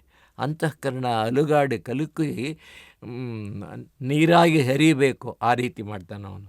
ಏನಾಗಿದೆ, ತಾಯಿ ತಂದೆ ಮಗನ ಈ ದುರ್ದಶೆಗಾಗಿ ಏನಾಗಿರಬೇಕು, ಇದ್ದ ಎಲ್ಲ ಮಕ್ಕಳು ಒಬ್ಬರೇ ಇಬ್ಬರೇ 100 ಜನ ತುಂಬಿದ ಕುಟುಂಬ, ಅವ್ರನ್ನೆಲ್ಲರನ್ನೂ ಒಬ್ಬರಾಗತ್ತೊಬ್ಬರ ಎಲ್ಲರನ್ನೂ ಕೊಂದಿದ್ದಾನೆ. ಇರೋನು ಒಬ್ಬನೇ ಮಗ ಉಳ್ಕೊಂಡಿರ್ತಕ್ಕಂಥವನು ದುರ್ಯೋಧನ. ಅವನ್ನು ನೋಡಬೇಕು ಅಂತ ಅರಮನೆಯಲ್ಲೇ ಕೂತಿದ್ದಂಥವ್ರು ಇವತ್ತು ತಡೆಯೋಕ್ಕಾಗದೆ ಸಿಂಹಾಸನ ಬಿಟ್ಟು ಕೆಳಗಿಳಿದವರು ಮಗ. ಯಾಕೆಂದರೆ ಮಗ ಅವ್ರ ಹತ್ರ ದಿವಸ ತಂದೆ ತಾಯಿ ಹತ್ರ ಹೋಗ್ತಾ ಇದ್ದ, ನಮಸ್ಕರಿಸ್ತಾ ಇದ್ದ. ಇವತ್ತು ಬರೋ ಸ್ಥಿತಿಲಿಲ್ಲ ಅವನು. ನಾವೇ ಹೋಗೋಣ ಮಗನ ಹತ್ರ ಅಂತ ಅಂದ್ಬಿಟ್ಟು ಬಂದರೆ ಬರೀತಾನೆ ಕವಿ. ಬಂದು ಗೊತ್ತಾಗ್ಬಿಡುತ್ತೆ ಸುದ್ದಿ ಇವನಿಗೆ. ಸಂಜೆ ಹೇಳ್ತಾನೆ, ನಿಮ್ಮ ಅಮ್ಮ ಬರ್ತಾ ಇದ್ದಾರೆ, ಅಮ್ಮ ಬರ್ತಾ ಇದ್ದಾರೆ. ನಡುಗೋಗ್ಬಿಡ್ತಾನೆ. ಮೊದಲೇ ದುಃಖ ಇದೆ. ಇಂಥ ಸಂದರ್ಭದಲ್ಲಿ ನಮ್ಮ ಅಮ್ಮ ಬಂದು ನನ್ನ ಮಗ, ನಿಮ್ಮ ತಮ್ಮಂದಿರಲ್ಲ ಎಲ್ಲಪ್ಪ, ನೀನು ಒಬ್ಬನೇ ಇದೆಯಲ್ಲೋ ಅಂತ ಕೇಳಿದರೆ ನನ್ನ ಗತಿ ಏನು? ಈ ಭಾವವನ್ನು ಕಂದ ಪದ್ಯದಲ್ಲಿ ಬರೀತಾನೆ ರನ್ನ. ಕಂದ, ಆ ಶಬ್ದನೇ ನೋಡಿ, ಸಂಬೋಧನ ಮಾತಾಡುವಾಗ ಬೇರೆ ಯಾವುದೋ ಶಬ್ದ, ಎಲೆ ಪುತ್ರನೇ ಅದಲ್ಲ, ಕಂದ ತಾಯಿ ಮಾತಾಡ್ತಾ ಇದ್ದಾರೆ, ದುಃಖದ ಸ್ಥಿತಿಯಲ್ಲಿ ಮಾತಾಡ್ತಾ ಇದ್ದಾರೆ. ಕಂದ, ನಿಜಾನುಜರ್ ಎಲ್ಲಿದರ್ ಎಂದು ಎನ್ನಂ ಜನನಿ ಬಂದು ಬೆಸೆಗೊಂಡೊಡೆ, ಅದೇನೆಂದು ಮರುಮಾತು ಗುಡುವೆಂ, ಕೊಂದರ್ ಕೌಂತೇಯರ್ ಎಂದು ಭಿನ್ನಯಿಸುವೆನು. ಅಮ್ಮ, ಆ ಕುಂತಿ ಮಕ್ಕಳು ನಮ್ಮ ಮಕ್ಕಳನ್ನ, ನನ್ನ ಸೋದರನೆಲ್ಲ ಎಲ್ಲರನ್ನು ಕೊಂದಾಕ್ಬಿಟ್ರಮ್ಮ ಅಂತ ನಾನು ಹೇಳಲ್ಲ ಅಂಥೇಳಿ ಅವನ ಅಸಹಾಯಕ ಸ್ಥಿತಿಯನ್ನು ಅವನು ಕಂಡು ನಮ್ಮ ಓದುಗರು ಇವಾಗ ನಾವು ದುರ್ಯೋಧನ ಜೊತೆಯಲ್ಲಿ ಇದ್ಬಿಡ್ತೀವಿ. ಇಷ್ಟೊತ್ತು ಭೀಮನ ಜೊತೆಯಲ್ಲಿ ಓಡಾಡ್ತಾ ಇದ್ದ ನಾವು ಓದುಗರು, ಈಗ ಓದುಗರು ಮತ್ತು ಪ್ರೇಕ್ಷಕರು ನಾವು ಅಯ್ಯೋ ಪಾಪ ದುರ್ಯೋಧನ, ಅಯ್ಯೋ ಎಂಥ ಕಷ್ಟಪಡ್ತಿದ್ದಾನ್ರಿ ಅಂಥೇಳಿ ನಮ್ಮ ಸಹಾನುಭೂತಿ ದುರ್ಯೋಧನ ಕಡೆಗೆ ಹೊರಳುತ್ತೆ. ಅದನ್ನು ಹಾಗೆ ಮುಂದಕ್ಕೆ ಬರ್ತಾನೆ. ಬಂದರೆ ದುರ್ಯೋಧನ ಒಂದು ಕಡೆ ನೋಡ್ತಾನೆ, ಅಭಿಮನ್ಯುವನು ಶವ ಬಿದ್ದಿದೆ ಅಲ್ಲಿ. ಈಗ ಪ್ರತೀಕಾರ ಇಲ್ಲ ಅವನಲ್ಲಿ. ನನ್ನ ವಿರೋಧಿಯ ಮಗ ಅವನು, ಅವನ್ನೇನು ನೋಡೋದು ಅಂತ ಆ ಭಾವನೆ ಇಲ್ಲ. ಅದ್ರ ಬದಲು ಎಷ್ಟೇ ಆಗಲಿ ದುರ್ಯೋಧನನನ್ನು ಚಿತ್ರಿಸಿರೋದು ಹೇಗೆ ಚಿತ್ರಿಸಿದ್ದಾನೆ ರನ್ನ ಅಂತಂದರೆ, ಒಬ್ಬ ದುರಂತ ನಾಯಕನಾಗಿ ನಿಜ. Is a tragic hero. ಪಾಶ್ಚಿಮಾತ್ಯ ಕಾವ್ಯಗಳಲ್ಲಿ ದುರಂತ ನಾಯಕನನ್ನು ಚಿತ್ರಿಸ್ತಾರೆ. ಹಾಗೆ ನಮ್ಮ ಭಾರತೀಯ ಪರಂಪರೆಯಲ್ಲಿ ಆದಷ್ಟು ದುರಂತ ಕಡಿಮೆ ಇರ್ತಕ್ಕಂಥದ್ದು. ಆದರೆ ಇಲ್ಲಿ ರನ್ನ ಉದ್ದಕ್ಕೂ ಕಾವ್ಯದಲ್ಲಿ ದುರ್ಯೋಧನ ಅವನ ಪತಿನಾಯಕ, ಕಥಾನಾಯಕನಲ್ಲ. ಕಥಾನಾಯಕ ಭೀಮ, ಆದರೆ ಕಥಾನಾಯಕನಿಗಿಂತೂ ಇಂತಲೂ ಒಂದು ಗುಲ್ಗಂಜಿ ತೂಕ ಜಾಸ್ತಿ ಆಗೋ ಹಾಗೆ, ಓದುಗರ ಮನಸ್ಸು ಆ ಕಡೆ ಹೊರಳುವ ಹಾಗೆ ದುರ್ಯೋಧನನ ಪಾತ್ರವನ್ನು ಚಿತ್ರಿಸಿದ್ದಾನೆ. ಇದು ಕವಿ ಮಾಡಿರ್ತಕ್ಕಂತಹ ದೊಡ್ಡ ಸಾಧನೆ. ಆದ್ದರಿಂದ ಅವನು ವೀರನಾದ, ಪರಾಕ್ರಮಿಯಾದಂಥ ದುರ್ಯೋಧನ ಏನು ಮಾಡ್ತಾನೆ, ಅವನು ಶತ್ರುತ್ವದ ಜ್ಞಾಪಿಸ್ಕೊಳ್ಳೋದಿಲ್ಲ. ಮಗ ಕಳ್ಕೊಂಡಿರ್ತಕ್ಕಂಥ ಅರ್ಜುನ ತಂದೆ ಇಲ್ಲಿ ಮಗ ಶವವಾಗಿ ಬಿದ್ದಿದ್ದಾನೆ ಅಂತ ಅವನು ನೋಡಿ, ಒಬ್ಬ ವೀರ ನಿಜವಾದ ವೀರ ಆದರೆ ಇನ್ನೊಬ್ಬ ವೀರನನ್ನು ಮೆಚ್ಚಿಕೊಳ್ಬೇಕು. ಹಾಗೆ ದುರ್ಯೋಧನ ಅವನ ಅಭಿಮನ್ಯುವನ ಶವವನ್ನು ನೋಡುತ್ತಾ ಅವನ ಸಾಹಸವನ್ನು ಮುಕ್ತಕಂಠದಿಂದ ಪ್ರಶಂಸಿಸಿ ಕೊಂಡಾಡ್ತಾನೆ. ಹೇಳ್ತಾನವನು, ನಿನ್ನಂ ಪೆತ್ತ ಜನನಿ, ನಿನ್ನನ್ನು ಹೆತ್ತಂಥ ತಾಯಿ, ನಿನ್ನಂ ಪೆತ್ತಳ್, ಆ ತಾಯಿ ಮೊಲೆವೆತ್ತಳೆ, ವೀರಜನನಿ ವೆಸರಂ ಪೆತ್ತಳ್. ಬರೀ ಸ್ತನ ಇರತಕ್ಕಂತಹ ತಾಯಿ ಹೆಣ್ಣು ಮಾತ್ರ ಅಲ್ಲ ನಿಮ್ಮಮ್ಮ, ಅವಳು ನಿಜವಾದ ಒಬ್ಬ ವೀರಪುತ್ರನನ್ನು ಎತ್ತಿರ್ತಕ್ಕಂಥ ವೀರಮಾತೆ ಆಕೆ ಅಂತೇಳಿ ತಾಯಿಯನ್ನು ಮಗನನ್ನು ಸ್ತುತಿಸುವ ಹೃದಯದ ಔದಾರ್ಯವನ್ನು ಕವಿ ಇಲ್ಲಿ ಪ್ರಕಟಿಸಿದ್ದಾನೆ. ದುರ್ಯೋಧನನೆಂದರೆ ಹೃದಯ ಬತ್ತಿದಂತಹ ನಾಯಕನಲ್ಲ ಅವನು. ಅವನಲ್ಲಿ ಅಂತಃಕರಣದಲ್ಲಿ ಆರ್ದ್ರತೆ ಇದೆ, ಅದರಲ್ಲಿ ತೇವ ಇದೆ, ಅದರಲ್ಲಿ ಪಸಿಮೆ, ಇನ್ನೊಬ್ಬರ ನೋವುಗಳನ್ನು ಅರ್ಥ ಮಾಡಿಕೊಳ್ಳಬಲ್ಲ, ಇನ್ನೊಬ್ಬರ ಸಾಹಸ ಗುಣಗಳನ್ನು ಪ್ರಶಂಸಿಸಬಲ್ಲ. ಇಂತಹ ಉದಾತ್ತ ನಾಯಕನಾಗಿದ್ದ ಅವನು ಕೂಡ ಅಂತ ಹೇಳಿ. ಏಕೆಂದರೆ ಯಾವಾಗಲೂ ಮಹಾಭಾರತವನ್ನು ಅಥವಾ ರಾಮಾಯಣವನ್ನು ಬರೆದಾಗ ರಾಮಾಯಣದಲ್ಲಿ ರಾವಣನನ್ನು ಬಹಳ ಕೀಳಾಗಿಯೂ, ಮಹಾಭಾರತವನ್ನು ಬರೆದಾಗ ಕರ್ಣ, ದುರ್ಯೋಧನ, ದುಶ್ಯಾಸನ ಇವರೆಲ್ಲ ನೀಚರು ಅನ್ನೋ ಥರದಲ್ಲೂ ಹಾಗ ವರ್ಣಿಸಿದ್ದು ಸಾಮಾನ್ಯವಾದ ವಾಡಿಕೆ. ಆದರೆ ಈ ಕವಿಗಳೇನು ಮಾಡಿದ್ದಾರೆ, ಪಂಪ, ರನ್ನ, ಪನ್ನಜಾನ್ ಇವರುಗಳು ಅಂತಹ ಪಾತ್ರಗಳಲ್ಲಿಯೂ ಇರುವ ಒಳ್ಳೆಯ ಗುಣಗಳನ್ನು, ಅವರು ಮಹಾತ್ಮರು ಅಂತಲ್ಲ, ಅವರಲ್ಲಿಯೂ ಕೂಡ ಕತ್ತಲೆ ಮತ್ತು ಬೆಳಕು ಎರಡೂ ಇತ್ತು ಅವರಲ್ಲಿ. ಆದ್ದರಿಂದ ಈ ಎರಡೂ ಗುಣಗಳನ್ನು ನಾವು ಕಾಣಬೇಕು ಅಂತ ತೋರಿಸಿಕೊಟ್ಟಂತಹ ಶ್ರೇಯಸ್ಸು ರನ್ನ ಕವಿಗೆ ಬರ್ತದೆ. ಅಷ್ಟು ಹೇಳಿದ ಮೇಲೆ ಅಭಿಮನ್ಯುವಿನ ಹತ್ರ ಬಂದು, ಇನ್ನೂ ಹತ್ತಿರ ಬಂದು ದುರ್ಯೋಧನ ಅವನನ್ನು ಮುಟ್ಟಿ ಹೇಳ್ತಾನೆ, ಅವನು, ಅಪ್ಪ ನಿನ್ನ ಹತ್ರ ನಾನೊಂದು ಪ್ರಾರ್ಥನೆ ಮಾಡೋಕ್ಕೆ ಬಂದಿದ್ದೀನಿ. ಏನಪ್ಪ ಅಂತಂದರೆ, ನಿನ್ನನ್ ಆನ್ ಇನಿತಂ ಪ್ರಾರ್ಥಿಸು. ಇಷ್ಟೇ ನಾನು ಬೇಡ್ಕೊಳ್ತಕ್ಕಂಥದ್ದು ಅಭಿಮನ್ಯು. ನಿನ್ನ ಇನಿತಂ ಪ್ರಾರ್ಥಿಸುವೆಂಬಭಿಮನ್ಯು, ನಿಜ ಸಾಹಸೈಕ ದೇಶಾನುಮರಣಂ. ಎಮಗೆ ಅಕ್ಕೆಗಡ ನಿನಗೆ ಬಂತಲ್ಲ ವೀರಮರಣ, ಹೇಡಿ ಮರಣ, ಎಲ್ಲೋ ಹೋಗಿ ಯಾವುದೋ ಚರಂಡಿಲ್ ಆ ಥರದಲ್ಲ. ಒಬ್ಬ ಹೋರಾಡಿ ಕಡೆಯ ಗಳಿಗೆಯವರೆಗೂ, ಉಸಿರು ಇರುವವರೆಗೂ, ಪ್ರಾಣ ಇರುವವರೆಗೂ ಹೋರಾಡಿ ವೀರ ಸ್ವರ್ಗಕ್ಕೆ ಹೋದಂತಹ ವೀರಮರಣವನ್ನು ಪಡೆದಂಥವನು ಕಂಡು ದುರ್ಯೋಧನ ಹೇಳ್ತಾನೆ, ಇಂಥ ಮರಣ ನನಗೂ ಬರೋ ಹಾಕ್ಕೊಳ್ಳು ಕರುಣಿಸಪ್ಪ, ಅಷ್ಟೇ ನಾನು ನಿನ್ನ ಹತ್ರ ಬೇಡೋದು ಅಂತ ಶತ್ರುವಿನ ಮಗನ ಹತ್ರ ಕೂತ್ಕೊಂಡು ಅವನ ಸಾಹಸವನ್ನು ಪ್ರಶಂಸಿಸುತ್ತಾ ಅವನಿಗಿರುವ ಗುಣವನ್ನು ತನಗೂ ಬರಲಿ ಅಂತ ಹಾರೈಸುವ ಒಂದು ಚಿತ್ರವನ್ನು ರನ್ನ ಸಾಹಸ ಭೀಮವಿಜಯದ ಕಾವ್ಯದಲ್ಲಿ ಕೊಟ್ಟಿದ್ದಾನೆ. ಅಭಿಮನ್ಯು ಸತ್ತಿರುವ ಶವದಿಂದ ಇನ್ನೂ ಸ್ವಲ್ಪ ಮುಂದಕ್ಕೆ ಬಂದರೆ ಇನ್ನೂ ದೊಡ್ಡ ದುರಂತಕ್ಕೆ ಅವನು ಪಾತ್ರನಾಗದೆ ಏನು ನೋಡಬೇಕಾಗಿ ಬರುತ್ತೆ. ಏನಂತಂದರೆ, ತನ್ನ ಸ್ವಂತ ಮಗ ಲಕ್ಷಣ ಸತ್ತು ಬಿದ್ದಿದ್ದಾನೆ, ಅದನ್ನು ನೋಡ್ತಾನವನು. ಲಕ್ಷಣ ಕುಮಾರ ದುರ್ಯೋಧನನ ಮಗ, ಅದರ ಶವ ಕಂಡು ಹೇಳ್ತಾನೆ, ಜನಕಂಗೆ ಜಲಾಂಜಲಿಯಂ ತನೂಭವಂ ಕೊಡುವುದು ಉಚಿತಂ. ಜನಕಂಗೆ ಜಲಾಂಜಲಿಯಂ ತನೂಭವಂ ಕೊಡುವುದು ಉಚಿತಂ. ಅದುಗೆಟ್ಟು ಈಗಳ್ ನಿನಗೆ ಆಮ್ ಕೊಡುವಂತಾದುದೇ ತನುಜ. ನೀಂ ವಿಪರ್ಯಯಂ ಮಾಡುವುದೇ, ನೀಂ ಕ್ರಮ ವಿಪರ್ಯಯಂ ಮಾಡುವುದೇ. ಲೋಕದಲ್ಲಿ ಏನಪ್ಪ ರೂಢಿ? ತಂದೆ ಸತ್ತರೆ ಮಗ ತಂದೆಗೆ ತಿಲಾಂಜಲಿಯನ್ನೆಲ್ಲ ಕೊಟ್ಟು ಶವ ಸಂಸ್ಕಾರವನ್ನೆಲ್ಲ ಮಾಡಬೇಕು. ಆ ಕ್ರಮ ಬಿಟ್ಟು ಇವತ್ತು ನೀನು ಅದನ್ನು ತದ್ವಿರುದ್ಧ ಮಾಡಿ ಮಗ ಸತ್ತಿರುವಾಗ ತಂದೆ ನಿನಗೆ ಈ ತಿಲಾಂಜಲಿ ಕೊಡುವಂಥ ನನಗೆ ಸ್ಥಿತಿ ಬಂತಲ್ಲ ಅಂಥೇಳಿ ತನ್ನ ಅಳಲನ್ನು ದುಃಖವನ್ನು ತೋಡ್ಕೊಳ್ತಾನೆ ದುರ್ಯೋಧನ ಮಗನ ಶವದ ಮುಂದೆ. ಇನ್ನು ಮುಂದಕ್ಕೆ ಹೋದ ಹಾಗೆ ರಣರಂಗದಲ್ಲಿ ನಡ್ಕೊಂಡು ಬರ್ತಾನೆ ಇದ್ದಾನೆ. ಕಂಡನೆಲ್ಲಪ್ಪ ಕರ್ಣ ದುರ್ಯೋಧನ ಶ್ವಾಸಕೋಶಗಳು ಜೊತೆಯಲ್ಲೇ ಇರ್ತಕ್ಕಂಥವರು. ಕರ್ಣ, ನೀನಿದ್ದರೆ ಎಲ್ಲ ಉಂಟು ಅಂತ ನೀನು ಬೇರೆಯವರ ಹಾಗೆ ಬಂದು ನನ್ನನ್ನು ಜೀಯ ಅಸಾದ ಅಂತ ನನ್ನ ಬಾಯ್ದಂಬಲಿಕ್ಕೆ ನೀನು ಕೈಯಾನು ಬೇಕಾದ ಅಗತ್ಯ ಇಲ್ಲ. ನೀನು ಅಂಗದೇಶಾಧಿಪತಿ, ನನ್ನ ಜೊತೆಯಲ್ಲಿ ಬಾ. ಪಗಡೆ ಆಡುವಾಗ ಅಂತಃಪುರದಲ್ಲಿ ಕೂಡ ಅವನಿಗೆ ಪ್ರವೇಶ. ಭಾನುಮತಿಯಲ್ಲಿ ಪಗಡೆ ಆಡತಕ್ಕಂಥ ಸಂದರ್ಭ.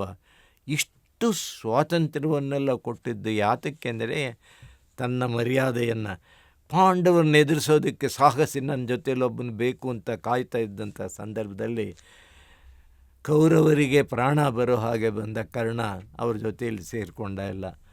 ಅವತ್ತಿನಿಂದ ಕರ್ಣ ದುರ್ಯೋಧನ ಅಂತಹ ಆತ್ಮೀಯ ಒಳ್ಳೆಯ ಸೋದರರಂತೆ, ಒಳ್ಳೆಯ ಸ್ನೇಹಿತರಂತೆ ಬಾಳಿದಂಥದ್ದೆಲ್ಲ ನೆನಪಾಗ್ಬಿಡುತ್ತೆ ಕರ್ಣನ ಶವವನ್ನು ಕಂಡಂಥ ಸಂದರ್ಭದ ದುರ್ಯೋಧನಿಗೆ. ಹೇಳ್ತಾನವನು, ನೀನಿಲ್ಲದ ಅರಸುಗೈವೆನೆ, ನೀನಿಲ್ಲದೆ ಬಾಳ್ವೆನೆ ಎಂದು ಬಗೆದಪ್ಪೆನೆ ಪೇಳ್, ನೀನಿಲ್ಲದ ಅಹಿತರೋಳ್ ಸಂಧಾನಂ ಮಾಡುವೆನೆ ಕೂಡೆ ನಂಗಾಧಿಪತಿ. ನಾನು ಹಾಗೆ ಮಾಡೋದು, ನೀನಿಲ್ಲದೆ ಇದ್ಮೇಲೆ ನನಗೆ ಈ ರಾಜ್ಯ ಯಾತಕ್ಕಪ್ಪ, ಈ ಸಿಂಹಾಸನ ಯಾತಕ್ಕೆ ಬೇಕು, ಈ ಪಟ್ಟ ಯಾತಕ್ಕೆ ಬೇಕು, ನಿನ್ನ ಬಿಟ್ಟು ನಾನು ಇವನ್ನೆಲ್ಲ ಅನುಭವಿಸ್ತೀನ ಕೂಡೆ. ನಿನ್ನೀ ಕೆಳೆಯಂ ಸುಯೋಧನಂ ನೋಡದೆ ನುಡಿಯದೆ ಅಪ್ಪಿಕೊಳ್ಳದೆ ಬೆಸನೇನ್ ಎನ್ನದೆ ಜಿಯ ಎನ್ನದೆ ದೇವಾ ಎನ್ನದೆ ಉಸಿರದೆ ಏಕೆ ಇರ್ದಪ್ಪ ಅಂಗಾಧಿಪತಿ. ನಾನು ಬಂದರೆ ಮಾತಾಡಿಸ್ಬೇಕು, ಎದ್ದು ನಿಂತ್ಕೊಳ್ಬೇಕು, ಮಾತುಕೊಳ್ಳಬೇಕು. ಎಷ್ಟು ರೀತಿಯಲ್ಲಿ ನಿನ್ನ ಸ್ನೇಹಾಧಿಕ್ಯವನ್ನು, ಪ್ರೀತಿಯನ್ನು, ವಾತ್ಸಲ್ಯವನ್ನು ತೋಡ್ಬೋದು ಯಾವಾಗಲೂ ಮಾಡ್ತಾ ಇದ್ದನು. ಈಗ ನಾನು ಬಂದಿದ್ದೀನಲ್ಲಪ್ಪ, ಯಾಕೋ ನಾನು ಮಾತಾಡಿಸ್ತಾ ಇಲ್ಲ, ಯಾಕೆ ಎದ್ದು ನಿಂತ್ಕೊಳ್ತಿಲ್ಲ, ಯಾಕೆ ನನ್ನ ಹೆಸರು ಕೂಗ್ತಾ ಇಲ್ಲ ಅಂಥೇಳಿ ಕೇಳ್ತಾನೆ ಅವನು. ನೀನುಳ್ಳಡುಂಟು ರಾಜ್ಯಂ, ನೀನುಳ್ಳಡೆ ಪಟ್ಟಮುಂಟು, ಬೆಳ್ಗೊಡೆ ಉಂಟೈ ನೀನುಳ್ಳೊಡೆ ಉಂಟು ಪೀಡಿಗೆ, ನೀನಿಲ್ಲದೆ ಇವೆಲ್ಲಂ ಒಳವೇ ಅಂಗಾಧಿಪತಿ ಅಂತ. ಹೀಗೆ ಬಗೆಯಲ್ಲಿ ಸುಮಾರು 13 ಪದ್ಯಗಳಲ್ಲಿ ಒಂದೇ ಸಮ ಕರ್ಣನ ಜೊತೆಯಲ್ಲಿ ಕಳೆದ ಸ್ನೇಹದ ದಿನಗಳನ್ನು, ಕರ್ಣನು ಮಾಡಿದಂತಹ ನಾನಾ ಉಪಕಾರಗಳನ್ನು, ಕರ್ಣನಿಂದ ಕೌರವರಿಗೆ ಪ್ರಾಪ್ತವಾದಂತಹ ಎಲ್ಲ ಸಂತೋಷದ ಗಳಿಗೆಗಳನ್ನು ಸ್ಮರಿಸ್ಕೊಂಡು ದುಃಖ ಒತ್ತರಿಸಿ ಬರುತ್ತೆ. ಬಿಕ್ಕಿ ಅಳ್ತಾನೆ ಅವನು. ಅದನ್ನು ಓದುವಾಗ ನಾವು ಕೂಡ, ಓದುಗರು ಕೂಡ ದುರ್ಯೋಧನ ಜೊತೆಯಲ್ಲಿ ಸೇರಿಕೊಂಡು ಅವನ ದುಃಖವನ್ನು ನಾವು ಹಂಚಿಕೊಳ್ತೀವಿ, ಅನುಭವಿಸ್ತೀವಿ. ಇದು ಕವಿಯಾದಂತಹ ಈ ರನ್ನನ ಶೈಲಿಯ ಶಕ್ತಿ, ಕಾವ್ಯದ ಶಕ್ತಿ. ಮೂದಲಿಕೆ ಮಾಡೋದನ್ನು ಅಂತವು ತರ್ತಾನೆ. ಈ ಬೈಯೋದ್ರಲ್ಲಿ, ಕಟಕಿಯಲ್ಲಿ, ವ್ಯಂಗ್ಯದಲ್ಲಿ, ಐರನಿ ತರೋದರಲ್ಲಿ, ವಿಡಂಬನೆ ಮಾಡೋದರಲ್ಲಿ ರನ್ನ ಗಟ್ಟಿಗ. ಯಾವ ಭಾವಗಳನ್ನು, ಎಲ್ಲ ಭಾವಗಳನ್ನು ಎಷ್ಟು ಸಹಜವಾಗಿ ತನ್ನ ಕಾವ್ಯದ ಪ್ರತಿಭೆಯಿಂದ ತರ್ತಾನೆ ಅಂತಂದರೆ, ಎಲ್ಲ ಓದ್ತಾ ಇರೋವಾಗ ಆ ಮಾತುಗಳು ಈಟಿಯಾಗಿ ಚುಚ್ಚುತ್ತವೆ ಶತ್ರುವನ್ನು. ಹಾಗೆ ಬರೀತಾನೆ ಅವನು. ಬಂದು ನೋಡ್ದ, ದ್ರೋಣಾಚಾರ್ಯರು ಬಿದ್ದಿದ್ದಾರೆ, ಆ ಕಡೆ ಅದೆಲ್ಲ ಬಿದ್ದಿದ್ದಾವೆ. ಆದರೆ ಆ ಸಮಯಕ್ಕೆ ಸರಿಯಾಗಿ ಆ ಕಡೆಯಿಂದ ಈ ಪಿಶಾಚಿಗಳು ಬರ್ತಾರೆ, ಮರುಳುಗಳು. ಎಂಥ ಸ್ಥಿತಿ ಬಂದಿದೆ ದುರ್ಯೋಧನನಿಗೆ. ಚಕ್ರವರ್ತಿ ಹತ್ರ ಹೋಗೋದುಂಟೆ, ಆಸ್ಥಾನದಲ್ಲಿ ಪ್ರವೇಶ ಪಡೆಯೋದಕ್ಕೆ ಎಷ್ಟು ಕಷ್ಟ ಇದೆ. ಸಾಮಾನ್ಯರು ಕೂಡ ಬರೋದಕ್ಕೆ ಹಿಂಜರಿಯೋದು ಅಲ್ಲ, ವೀರಾದಿವೀರರು ಸೇನಾಪತಿಗಳನ್ನು ಕೂಡ ಅಪ್ಪಣೆಯನ್ನು ಪಡೆದು ಬರಬೇಕಾದಂಥ ನಿಯಮಗಳಿರುತ್ತೆ. ಅದಕ್ಕೊಂದು ಶಿಸ್ತು ಉಂಟು, ಕ್ರಮ ಉಂಟು. ಆದರೆ ಇಲ್ಲಿ ಒಬ್ಬನೇ ಅಸಹಾಯಕನಾಗಿ ಬರ್ತಾ ಇರ್ತಕ್ಕಂಥ ದುರ್ಯೋಧನನ್ನು ಆ ಸಾಮಾನ್ಯ ಪಿಶಾಚಿಗಳು ಬಂದು ಅವನ್ನು ಯಃಕಶ್ಚಿತ್ ರೀತಿಯಲ್ಲಿ ಮಾತಾಡಿಸ್ತವಂತೆ. ಒಂದು ಪಿಶಾಚಿ ಬಂತು, ಅದು ಹೇಳ್ತಂತೆ, ಗುರುವಿನ ನೆತ್ತರಂ ಕುಡುವೆನೊಪ್ಪೊಡೆ ಅವಂ ದ್ವಿಜವಂಶಜಂ, ನಿಜಾವರ ಜನ ನೆತ್ತರಂ ಕುಡುವೆನೊಪ್ಪೊಡೆ ಭೀಮನೇ ಪೀರ್ದನ್, ಎಯ್ದೆ ಭೀಷ್ಮರ ಬಿಸುನೆತ್ತರಂ ಕುಡುವೆನೊಪ್ಪೊಡೆ ಇನ್ನುಂ ಒಳಂ, ಕುರುರಾಜ ನಿನ್ನ ನೆತ್ತರಂ ಸವಿನೋಳ್ಪಡಾಂ ಬಯಸಿ ಬಂದೆ ಪೆನೆಂದದು ಒಂದು ಪುಲ್ಮರುಳ್ ಸಾಮಾನ್ಯ ಪಿಶಾಚಿ. ಅದು ಬಂದಿಡ್ತಂತೆ, ಅಪ್ಪ ಆ ದ್ರೋಣಾಚಾರ್ಯನದು ರಕ್ತ ಕುಡಿಯೋಣ ಅಂತ ನಾವು ಬಂದರೆ, ಅವನು ಬ್ರಾಹ್ಮಣ, ಅವನ ರಕ್ತ ಕುಡಿಯೋಕ್ಕಾಗೋದಿಲ್ಲ. ಹೋಗಲಿ ದುಶ್ಯಾಸನ ಮಹಾಪರಾಕ್ರಮಿ, ಅವನ ರಕ್ತನ ಕುಡಿಯೋಣ ಅಂದರೆ ಆಗಲೇ ಭೀಮ ಕುಡಿದೇ ಬಿಟ್ಟಿದ್ದಾನೆ, ಅಲ್ಲಿ ನಮಗೆ ರಕ್ತ ಉಳಿಸೇ ಇಲ್ಲ ಅವನು. ಬಿಡಿ, ಆ ಮಹಾನುಭಾವ ಭೀಷ್ಮ ಇದ್ದಾನಲ್ಲ, ಗಂಗೆಯ ಪುತ್ರ, ಅವನ ರಕ್ತ ಆದರೂ ಕುಡಿಯೋಣ ಅಂದರೆ ಆ ಮುದುಕ ಸತ್ತೇ ಇಲ್ಲ, ಇನ್ನೂ ಬದುಕೇ ಇದ್ದಾನೆ, ಸತ್ ಮೇಳ್ತಾನೆ ನಾವು ರಕ್ತ ಕುಡಿ. ಆದ್ದರಿಂದ ಇವ ಬದುಕಿರೋನು, ಅಪ್ಪ ದುರ್ಯೋಧನ ನಿನ್ನ ರಕ್ತನೇ ಕುಡಿತೀವಿ ಅಂತೇಳಿ ಬಂದು ಪಿಶಾಚಿ ಹೇಳ್ತಿರ್ಬೇಕಾದ್ರೆ ಚಕ್ರವರ್ತಿ ಏನಾಗಿರಬೇಕು, ಅವನ ಸ್ಥಿತಿ ಏನಾಗಿರಬೇಕು ಅಂತ ಅಂದರೆ, ಓದುಗರು ಕ್ಷಣಕ್ಕೂ ಕೂಡ ಅವರ ಭಾವನೆಗಳ ಏರಿಳಿತಗಳನ್ನು ತರುವ ಶೈಲಿಯಿಂದ ಕಾವ್ಯವನ್ನು ರಚಿಸಿದ್ದಾನೆ ರನ್ನ. ಅಶ್ವತ್ಥಾಮ ವಿಡಂಬನೆಯಿಂದ ಹೇಳ್ತಾನೆ, ಆ ಲಕ್ಷ್ಮಿ, ಜಯಲಕ್ಷ್ಮಿ, ವಿಜಯಲಕ್ಷ್ಮಿ ಆ ಕಡೆಗಾಗಲೇ ಹೊರಟಿದ್ದಲ್ಲ, ಪ್ರತಿಪಕ್ಷ ಇಷ್ಟೊತ್ತು ಆಗಿದ್ದೆ, ಈಗ ಅವರದೇ ಗೆದ್ದಿರೋದ್ರಿಂದ ಹೊರಟಂಥ ಸಂದರ್ಭದಲ್ಲಿ ಹೇಳ್ತಾನೆ ಆಕೆನ, ಇರೀಸುವೆಂ ತಂದೆ ಮಕ್ಕಳ, ಇರೀಸುವೆ ತಂದೆ ಮಕ್ಕಳನ್ ಇರೀಸುವೈ ಸೋದರರ್ಕಳಂ, ತಳ್ತು ಇರೀಸುವೈ ಗುರು ಶಿಷ್ಯರನ್ ಅರಗಲಿ ನಿನ್ನಿಮ್ ನಿಕೃಷ್ಟರು ಮೊಳೆಯೇ. ಎಲೆ ಜಯಲಕ್ಷ್ಮಿಯೇ, ನೀನು ತಂದೆ ಮಕ್ಕಳ ಜಗಳ ತಂದಾಕ್ತೀಯ, ನೀನು ಗುರು ಶಿಷ್ಯರಿಗೆ ಜಗಳ ತಂದಾಕ್ತೀಯ, ಅಣ್ಣ ತಮ್ಮಂದರಿಗೆಲ್ಲ ತಂದಾಕ್ತೇನೆ. ಎಂತಹ ನಿಕೃಷ್ಟ ನೀನು.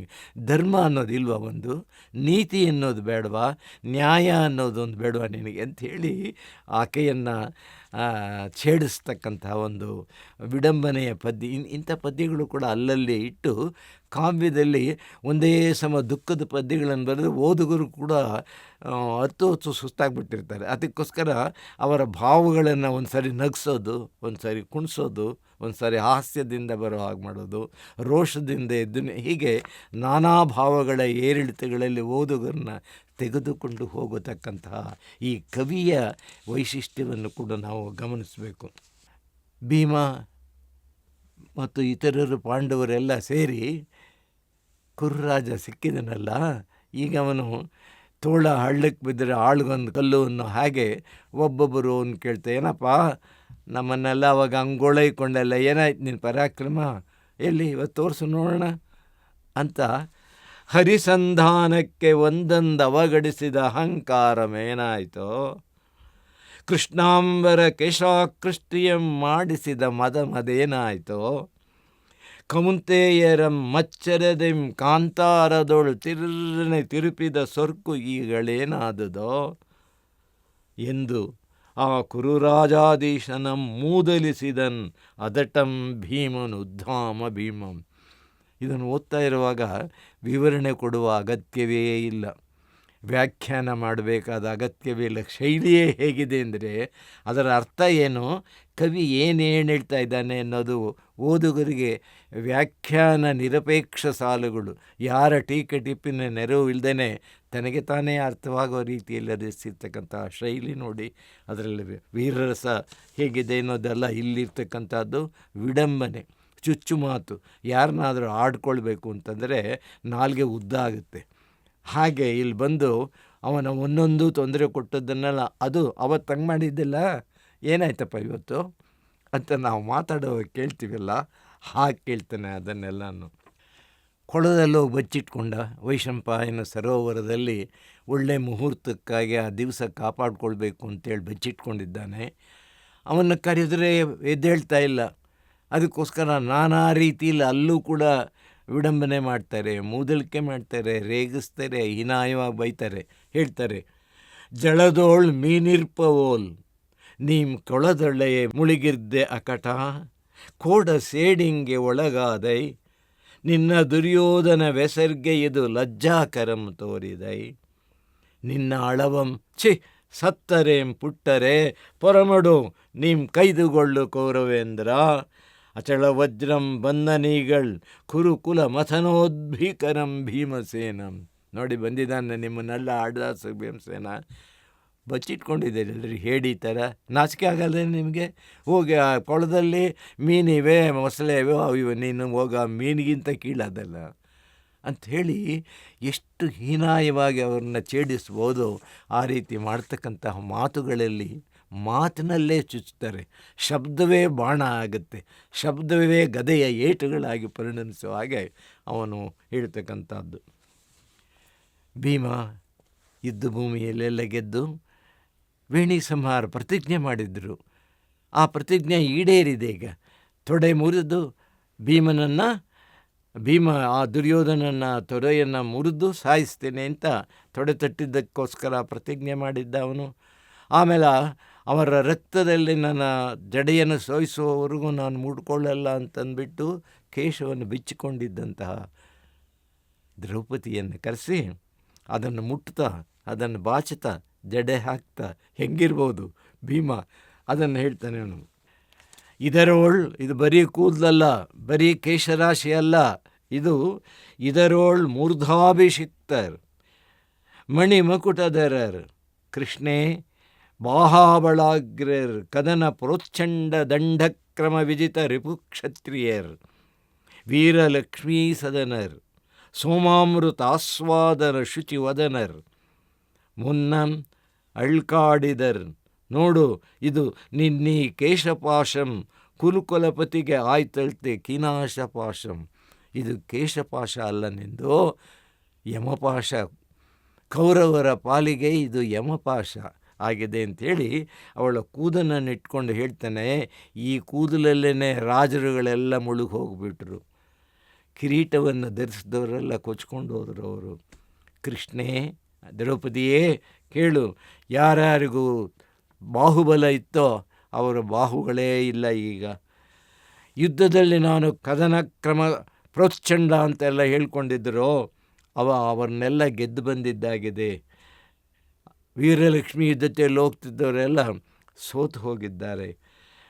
ದೇವತೆಗಳು ಕೂಡ ನೋಡೋ ಹಾಗಿದ್ದಂತಹ ಶುಚಿವದನರ್ ಅವರೆಲ್ಲ ಅಳ್ಕಾಡಿದರು. ಆದ್ದರಿಂದ ನಾನೀಗೋ ಉಡಿಸ್ತಾ ಇದ್ದೀನಿ, ವೇಣಿ ಸಂಹಾರ ಇಲ್ಲಿಗೆ ಮುಗಿಯಿತು ಅಂತ ಹೇಳಿ ಈ ಪದ್ಯ ಇದೆಯಲ್ಲ, ಇದು ಪಂಪನ ಪದ್ಯದ ಛಾಯೆ. ಹೇಳಬೇಕು. ಅದನ್ನು ನಾವು ಇವೆರಡು ಹೋಲಿಸಿದರೆ ಈ ಹೋಲಿಕೆಯಿಂದ ಕವಿಗಳ ಶಕ್ತಿಯ ರೀತಿ ನೀತಿಗಳೇನು, ಔನ್ನತ್ಯ ಏನು, ಕಾಂತಿ ಏನು. ಅಕ್ಸಾಲಿನ ಹತ್ರ ಹೋಗಿ ನಾವು ಚಿನ್ನ ಕೊಟ್ಟರೆ ಅದನ್ನು ನಿಕಷ ಹೊರಗಲ್ಲಿಗೆ ಉಜ್ಜಿ ಅದರ ಸತ್ವ ಎಷ್ಟು, ಅದರ ಗುಣ ಎಷ್ಟು, ಅದೆಷ್ಟು ಕ್ಯಾರೆಟ್ ಅಂತ ಪತ್ತೆ ಮಾಡ್ತಾನಲ್ಲ, ಹಾಗೆ ವಿಮರ್ಶಕರು ಇದನ್ನು ಹೋಲಿಸಿ ಒಂದು ನಿರ್ಧಾರಕ್ಕೆ ಬಂದು ಕವಿಯ ಸಾಮರ್ಥ್ಯವನ್ನು ಬೆಲೆ ಕಟ್ಟೋದು. ಪಂಪ ಹೇಳ್ತಾನೆ, ಇದೇ ಕೂದಲಿನಲ್ಲಿ ದ್ರೌಪದಿಯನ್ನು ಹಿಡಿದು ಭೀಮ ಹೇಳ್ತಾ ಇರತಕ್ಕಂಥದ್ದು. ಈ ಕೇಶರಾಶಿಯಲ್ಲಿ ಶ್ವೇತಾತ ಪತ್ರಸ್ಥಗಿತ ದಶ ದಿಶಾಮಂಡಲಂ ರಾಜಚಕ್ರಂ ಪುದಿದು ಅಳ್ಕಾಡಿತ್ತು ಅಡಂಗಿತ್ತು ಇದರೊಳೆ ಕುರುರಾಜಾನ್ವಯಂ. ಮತ್ಪ್ರತಾಪಕ್ಕೆ ಇದರೊಳೆ ನೋಡ ಅಗುರ್ವು ಉರ್ವಿದುದು, ಇದುವೇ ಮಹಾಭಾರತಕ್ಕೆ ಆದಿಯಾಯಿತು. ಅಬ್ಜದಳಾಕ್ಷಿ ಪೇಳ ಸಾಮಾನ್ಯಮೇ ಬಗೆಯ ಭವತ್ ಕೇಶಪಾಶ ಪ್ರಪಂಚಂ. ಈ ಕೇಶಪಾಶದಲ್ಲಿ ಬೆಳ್ಳುಗೊಡೆ ಇದ್ದಂತಹ ಶ್ವೇತಾತಪಥ ರಾಜರುಗಳೆಲ್ಲ ಆ ಬೆಳ್ಳುಗೊಡೆಗಳೆಲ್ಲ ಮುರಿದು ಹೋದವು. ದಶದಿಕ್ಕದಲ್ಲಿದ್ದಂತಹ ರಾಜಚಕ್ರ ಅದು ಅಳ್ಳಾಡಿತ್ತು ಹೇಳಿ ಅದ್ಭುತವಾಗಿ ಪಂಪ ವರ್ಣಿಸ್ತಾ ಕಡೆಗೆ ಒಂದು ಮಾತು ಹೇಳ್ದ, ಈ ನಿನ್ನ ಕೇಶವನ್ನು ಕೈ ಹಾಕಿದ್ದಕ್ಕೆ ದುಶ್ಯಾಸನ ಮಹಾಭಾರತವಾಗೋದಕ್ಕೆ ಕಾರಣ ಆಯಿತು. ಆದ್ದರಿಂದ ಇದೇ ಮಹಾಭಾರತಕ್ಕೆ ಮೂಲ ಯಾವುದಪ್ಪ, ಕಾರಣ ಯಾವುದು, ಆದಿ ಯಾವುದು ಅಂತಂದರೆ ದ್ರೌಪದಿಯ ಸಿರಿಮುಡಿ ಅದು, ಅದಕ್ಕೆ ಕೈ ಹಾಕಿದ್ದರಿಂದ ಅಂತೇಳಿ ಅದನ್ನು ಇಟ್ಕೊಂಡು ರನ್ನ ಓಡಿಸ್ತಾನೆ. ಅದರ ಸೇಡು ಅನ್ನೋದಿದೆ ಮನುಷ್ಯನಿಗೆ, ಪ್ರತೀಕಾರ ಭಾಳ ಕೆಟ್ಟದ್ದದು. ಅದನ್ನು ನಮ್ಮನ್ನು ಎಲ್ಲಿವರೆಗೂ ತೆಗೆದುಕೊಂಡು ಸೇಡು ಇರಬೇಕಾದ್ದೇನೆ. ಆದರೆ ಸೇಡಿಗೋಸ್ಕರ ಒಂದು ಸಣ್ಣ ಹೊಲಕ್ಕೋಸ್ಕರ, ಅದರ ದಡದಲ್ಲಿದ್ದ ಮರಕ್ಕೋಸ್ಕರ ಅದನ್ನು ಜಗಳ ಹುಟ್ಟಿ ಅಣ್ಣ ತಮ್ಮಂದರು ಹೈಕೋರ್ಟ್ ಸುಪ್ರೀಂ ಕೋರ್ಟ್ವರೆಗೂ ಹೋಗ್ತಾರೆ ಒಂದು ಸಣ್ಣ ವಿಷಯಕ್ಕೂ. ಸೇಡು ಇನ್ಯಾತಕ್ಕೂ ಅಲ್ಲ, ಆ ಮರ ಬಂದೇನೋ ಇವರು ಅಮರ ಆಗೋದಿಲ್ಲ. ಆದರೆ ಸೇಡು ಅನ್ನುವುದು ಮನುಷ್ಯನನ್ನು ಎಲ್ಲಿವರೆಗೂ ತೆಗೆದುಕೊಂಡು ಹೋಗುತ್ತೆ ಅಂತಂದರೆ, ದುರ್ಯೋಧನ ಸತ್ತಿದ್ದಾನೆ, ಸಾಯೋ ಸ್ಥಿತಿಗೆ ಬಂದಿದ್ದಾನೆ, ಇನ್ನೇನು ಸಾಯಬೇಕವನು. ಯಾಕೆಂದರೆ ಭೀಮ ತನ್ನ ಗದೆಯಿಂದ ಅವನ ದುರ್ಯೋಧನ ತೊಡೆಗೆ ಹೊಡೆದು ಬಿದ್ದಿದ್ದಾನವನು, ಸೋತಿದ್ದಾನವನು, ಸಾಯುವ ಸ್ಥಿತಿಗೆ ಬಂದಿದ್ದಾನೆ. ಇನ್ನು ಹೋರಾಡಲಾರ, ಇನ್ನು ಎದ್ದಾಳಲಾರ. ಅಂಥ ಸ್ಥಿತಿಯಲ್ಲಿ ಇದ್ರೂ ಸೇಡು ಅನ್ನೋದು ಭೀಮನಿಗೆ ಏನು ಮಾಡುತ್ತೆ ಅಂತಂದರೆ, ಆ ರೀತಿ ತೊಡೆ ಮುರಿದು ಬಿದ್ದಿದ್ದಂತಹ ಸೋತು ಸುಣ್ಣವಾಗಿದ್ದಂತಹ ದುರ್ಯೋಧನನ ಕಿರೀಟ ನವರತ್ನ ಖಚಿತವಾದಂಥ ಕಿರೀಟ, ಆ ಕಿರೀಟವನ್ನು ಎಡಗಾಲಿನಲ್ಲಿ ಒದಿತಾನವನು. ಸತ್ತೋಗಿದ್ದವನಿಗೆ ಚಕ್ರವರ್ತಿಯಾಗಿದ್ದವನು, ಚಕ್ರವರ್ತಿಗೆ ಒಂದು ಕಿರೀಟ ಅನ್ನೋದು, ಅಂತಹ ಕಿರೀಟವನ್ನು ಕೂಡ ಸತ್ತೋದನೆ ಹಾಳಾಗೋಗಲಿ ಬಿಡು ಅಂತನಲ್ಲ, ಅವನನ್ನು ಒಳಗಡೆ ಕುದಿತಾ ಇದ್ದಂತಹ ದ್ವೇಷ ಭಾವನೆ, ಇಷ್ಟೆಲ್ಲ ನಮಗೆ ಕಷ್ಟ ಕೊಟ್ಟಲ್ಲ ಅನ್ನತಕ್ಕಂಥ ಸೇಡಿನ ಪ್ರತೀಕಾರದ ಆತರದ ಭಾವನೆಯಿಂದ ಅವನ ಕಿರೀಟವನ್ನು ಕಾಲಿನಲ್ಲಿ ಬಲರಾಮ ಅವರೆಲ್ಲ ಹೇಳ್ತಾರೆ, ಹಂಗೆ ಮಾಡಬಾರ್ದು ಭೀಮ, ಅದು ಬೇಡ, ಸಾಕು ಬಿಟ್ಬಿಡು ಅಂತ ಹೇಳಿದ್ರೂ ಕೇಳದೇನೆ ಬಲದೇವಾದಿಗಳು ಆಗದು ಒದೆಯಲ್ಕೆ. ಯಾಕೆಂದರೆ ಏಕಾದಶ ಅಕ್ಷೋಹಿಣಿ ಬಲ ಲಕ್ಷ್ಮೀಪತಿಯಂ ಪರಾಭವಿಸದಿರು, ತಕ್ಕುದಲ್ಲ ಎಂದು ಮಾರ್ಕೊಳೆಯು ಮಾಡದೆ ಭೀಮಸೇನನ್ ಒದೆದಂ ವಾಮಾಂಗ್ರಿಯಿಂ, ಅದು ಬಲ್ಗಾಲ್ನಲ್ಲ, ವಾಮಾಂಗ್ರಿಯಿಂ ರತ್ನಮಂಡಲ ರಶ್ಮಿ ಪ್ರಕಟ ಜ್ವಲನ್ ಮಕುಟಮಂ ಕೌರವ್ಯ ರಾಜೇಂದ್ರನ ಮಕುಟಮಂ. ವಾಮಾಂಗ್ರಿಯೋಳು ಎಡಗಾಲಿನಲ್ಲಿ ಒದ್ದ. ಅಂದರೆ ಈ ಸೇಡು ಎಲ್ಲಿವರೆಗೂ ನಮ್ಮನ್ನು ಹೇಳ್ಕೊಂಡು ಹೋಗುತ್ತೆ ಅಂತಕ್ಕಂಥದ್ದನ್ನು ಕೂಡ ರನ್ನ ಅವನ ಶೈಲಿಯೇ ಶೈಲಿ.